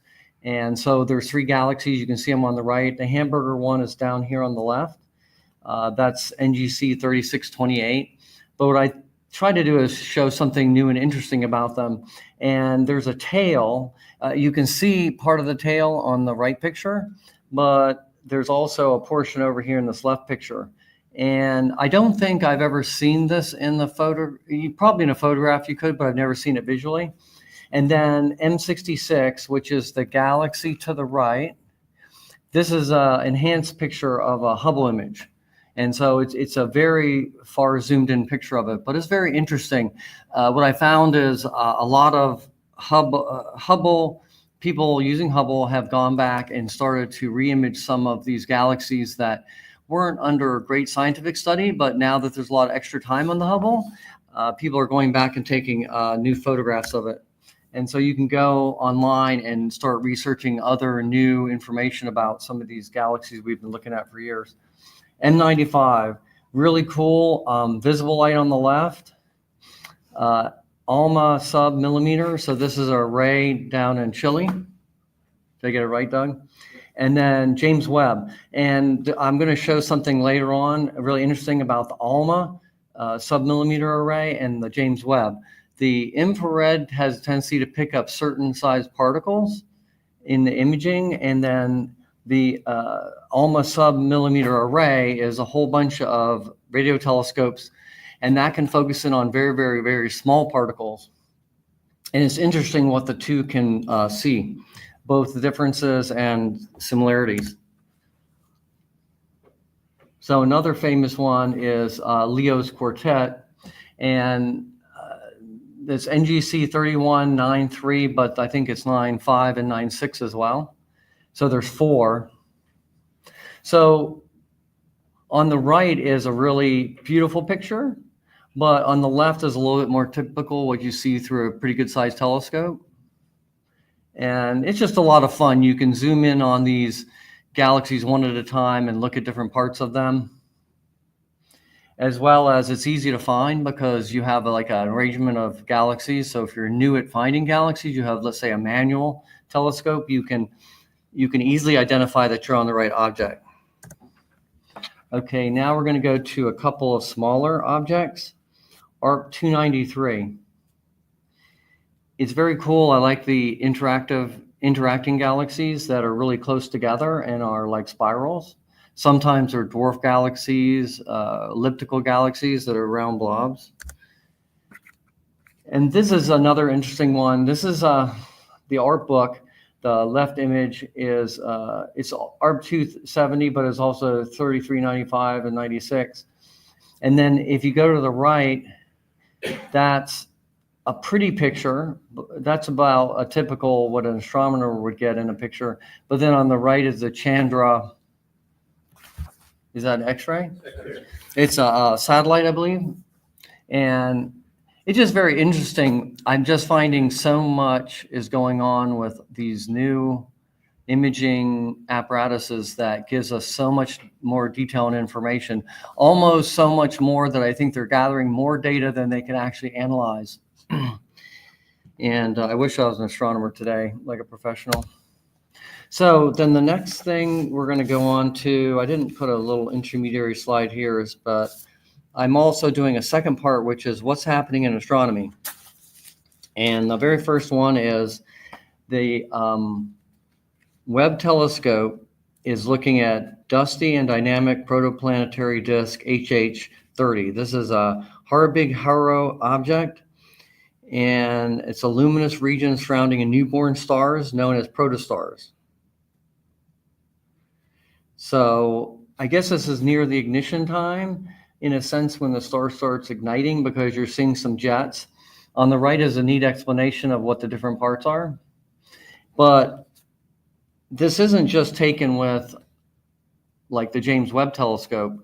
What that is a combination of the ALMA array and the ALMA. So the ALMA traces the location of millimeter-sized dust grains, which are found in a narrow region in the central plane of the disk.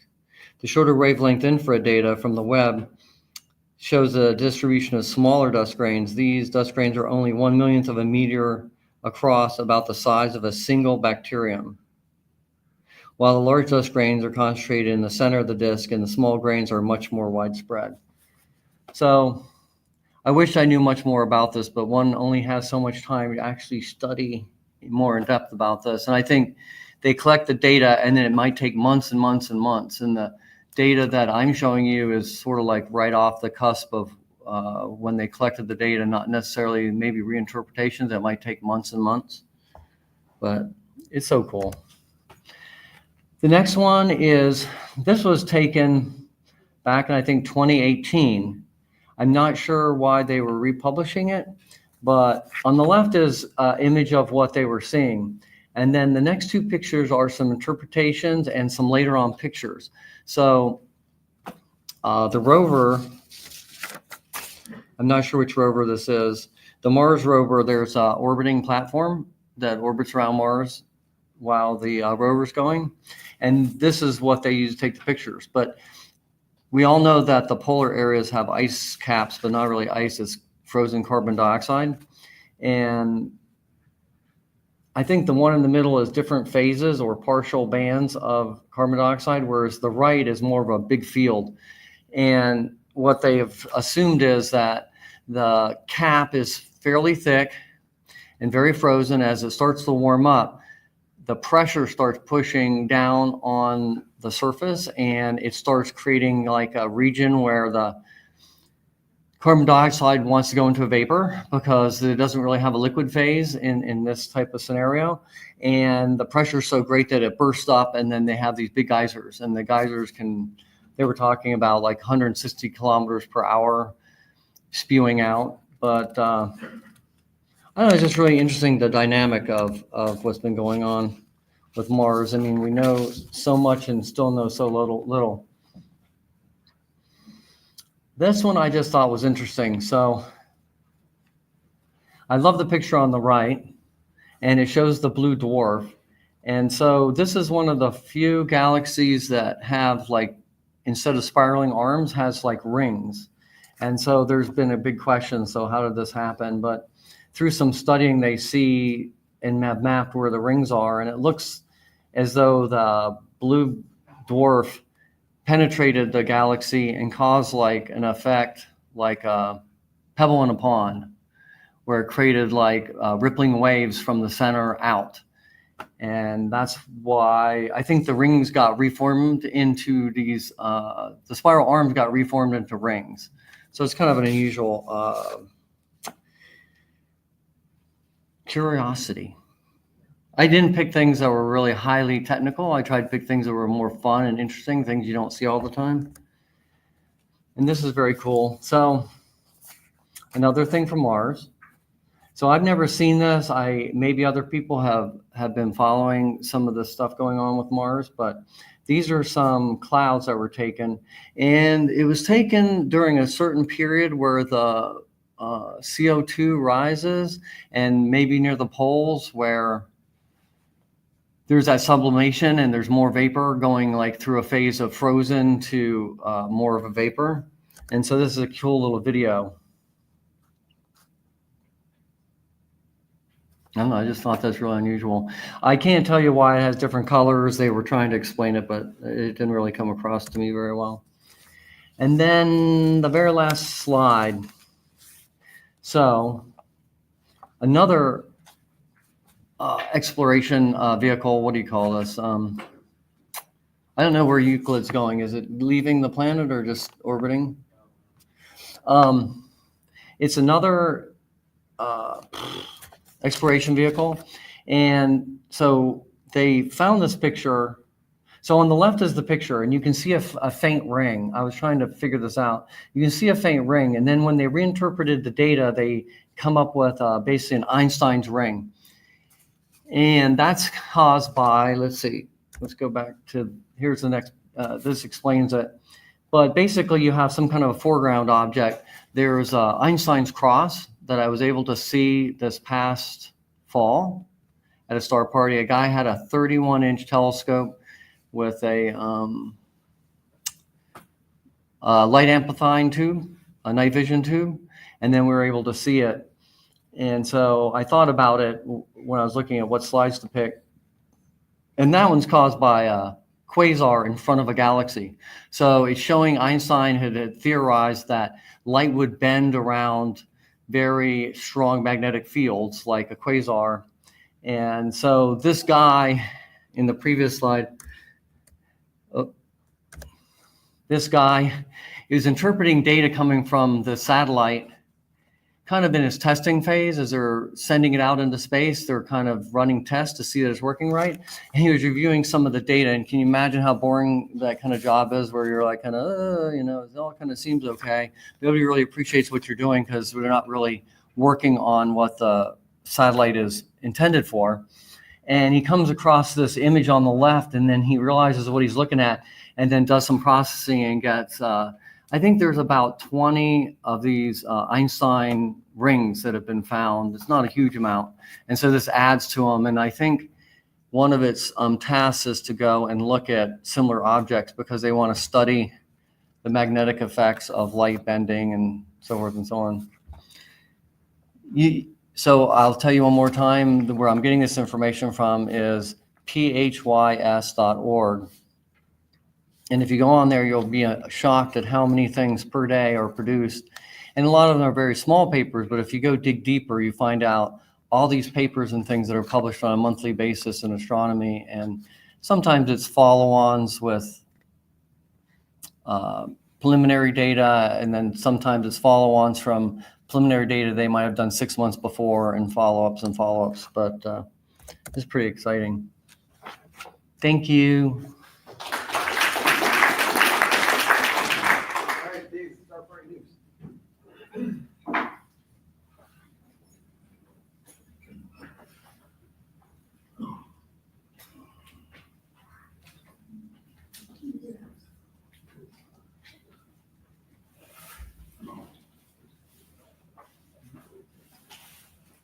That picture too was also taken at Fort McCavitt, by the way, where Ray Hung had a few pictures. All right. January 11th, 2025, Saturday at the Evelyn Meadow. I'm going to talk about that one. That was a really good, fun event. Got a number of pictures. Next up, we finally started getting some hack dates.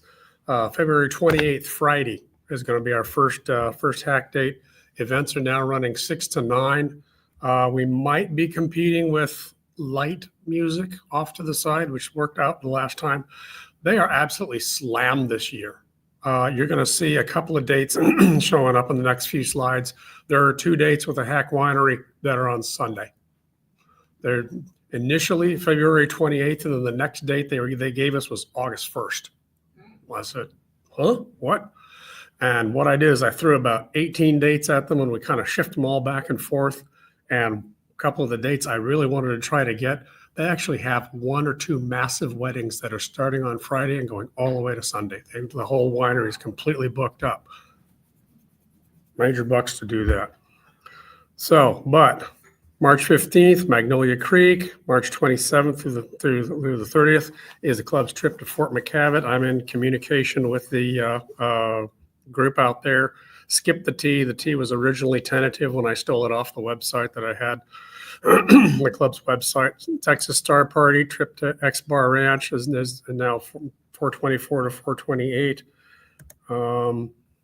June 8th hack, August 1st hack, and then as you see, we're just filling out the calendar here. So a lot of it is up to date and on the club's calendar, on the website. Okie-Tex out in September, along that line, and then all the way out. Sun and Moon Night at the George is tentatively slated for November 1st, and then November 15th, Magnolia Creek. Okay, coming in for January 11th. Hopefully I did not miss anybody, but I do thank Doug, Chris Randall, Bob and Leslie Eaton, Jerry and By, Stan Lamb, Richard Slater, Paul Slotz, Andrew Olson, and Reed Klotzer. And for those of you that also submitted additional pictures, I believe that was Richard Slater and there's somebody I'm missing. Olson also gave a few pictures. Which I appreciate. Some of these are mine, some of these are there. It was nippy, as you can tell. We had to get kind of dressed and gussied up a little bit.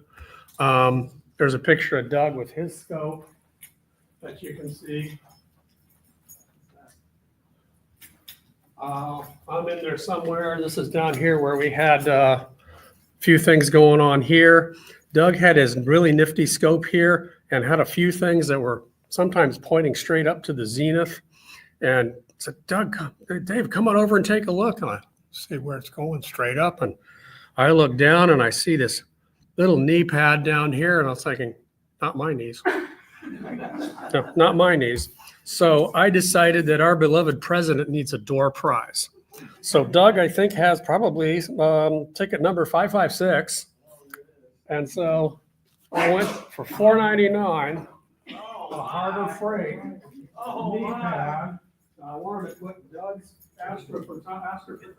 astronomy knee pad. So, sir, you have a door prize for a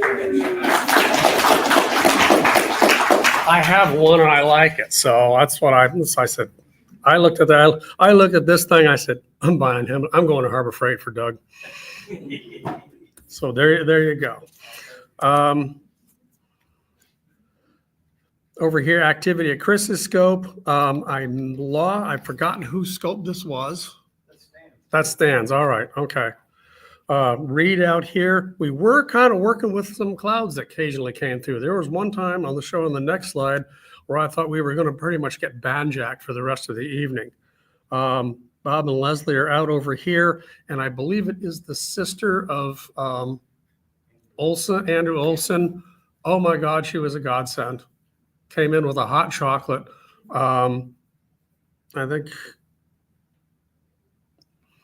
I may have skipped it. I was in my moon suit, camouflage moon suit as well, and that hot chocolate was a very welcome thing. It was pretty freaking cold out there, as many of you know. Reed with that wonderful little sea star got this thing. Folks out here collecting scopes, looking through scopes and binoculars. There I am in my little moon suit, and that's pretty much it for that event. She says he's on her way, but she hasn't even left the house. Places where you should not be pointing your scope. So there you go.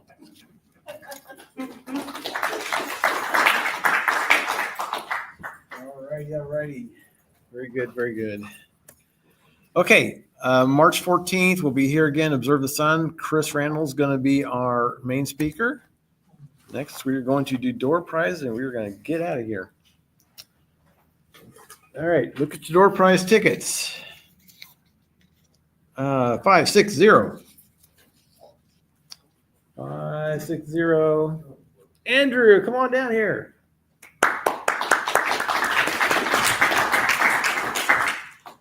Oh, Andrew's a photographer. Let me see here. I saw something.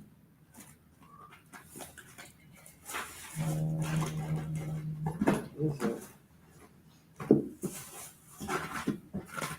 Oh, so I have a thing where you can put a cell phone onto an eyepiece and take pictures with a telescope. Yeah, I have one of those. You already got one of those?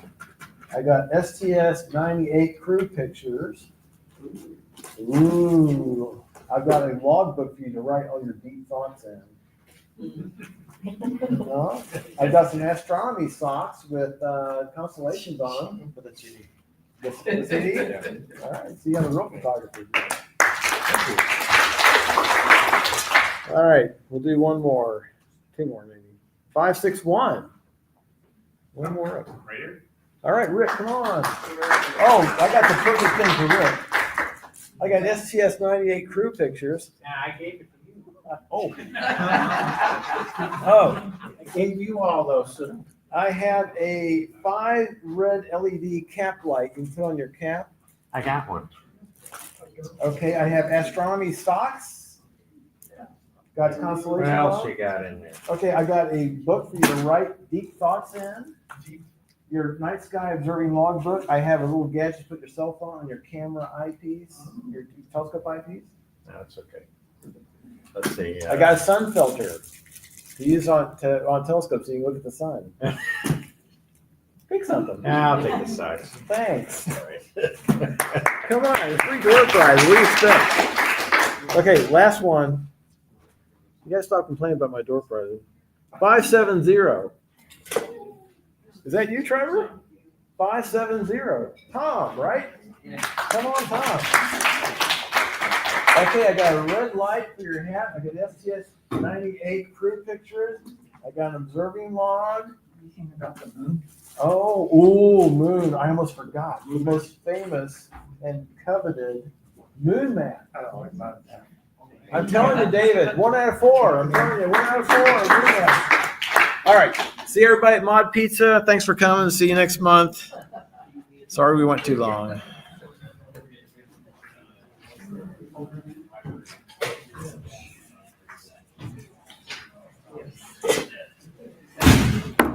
Just recommend that. What am I thinking?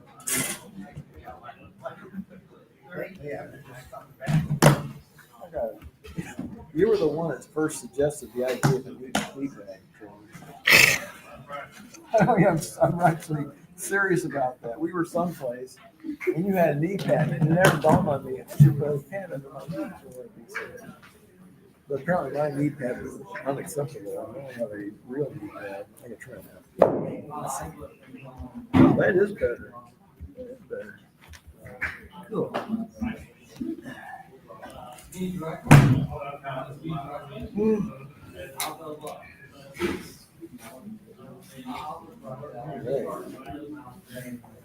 I got the other jacket. Oh, I got there.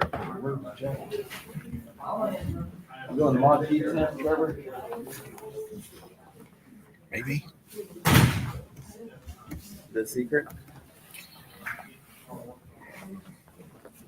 Hi, Andrew. Hey, you decided to come to the meeting? Somebody get their water bottle? No, that's where Linda was sitting a minute ago. This looks like a student probably. Did she forget her water bottle? Does that look like what she would be using? I doubt it. I don't think so, but she was sitting right there. That looks kind of like what a college student would use. Well, she's not a college student. No, I'm just saying that's why I'm saying it's probably left from a college student. He wasn't there when we started. So then, Linda. Well, shoot, what's she doing?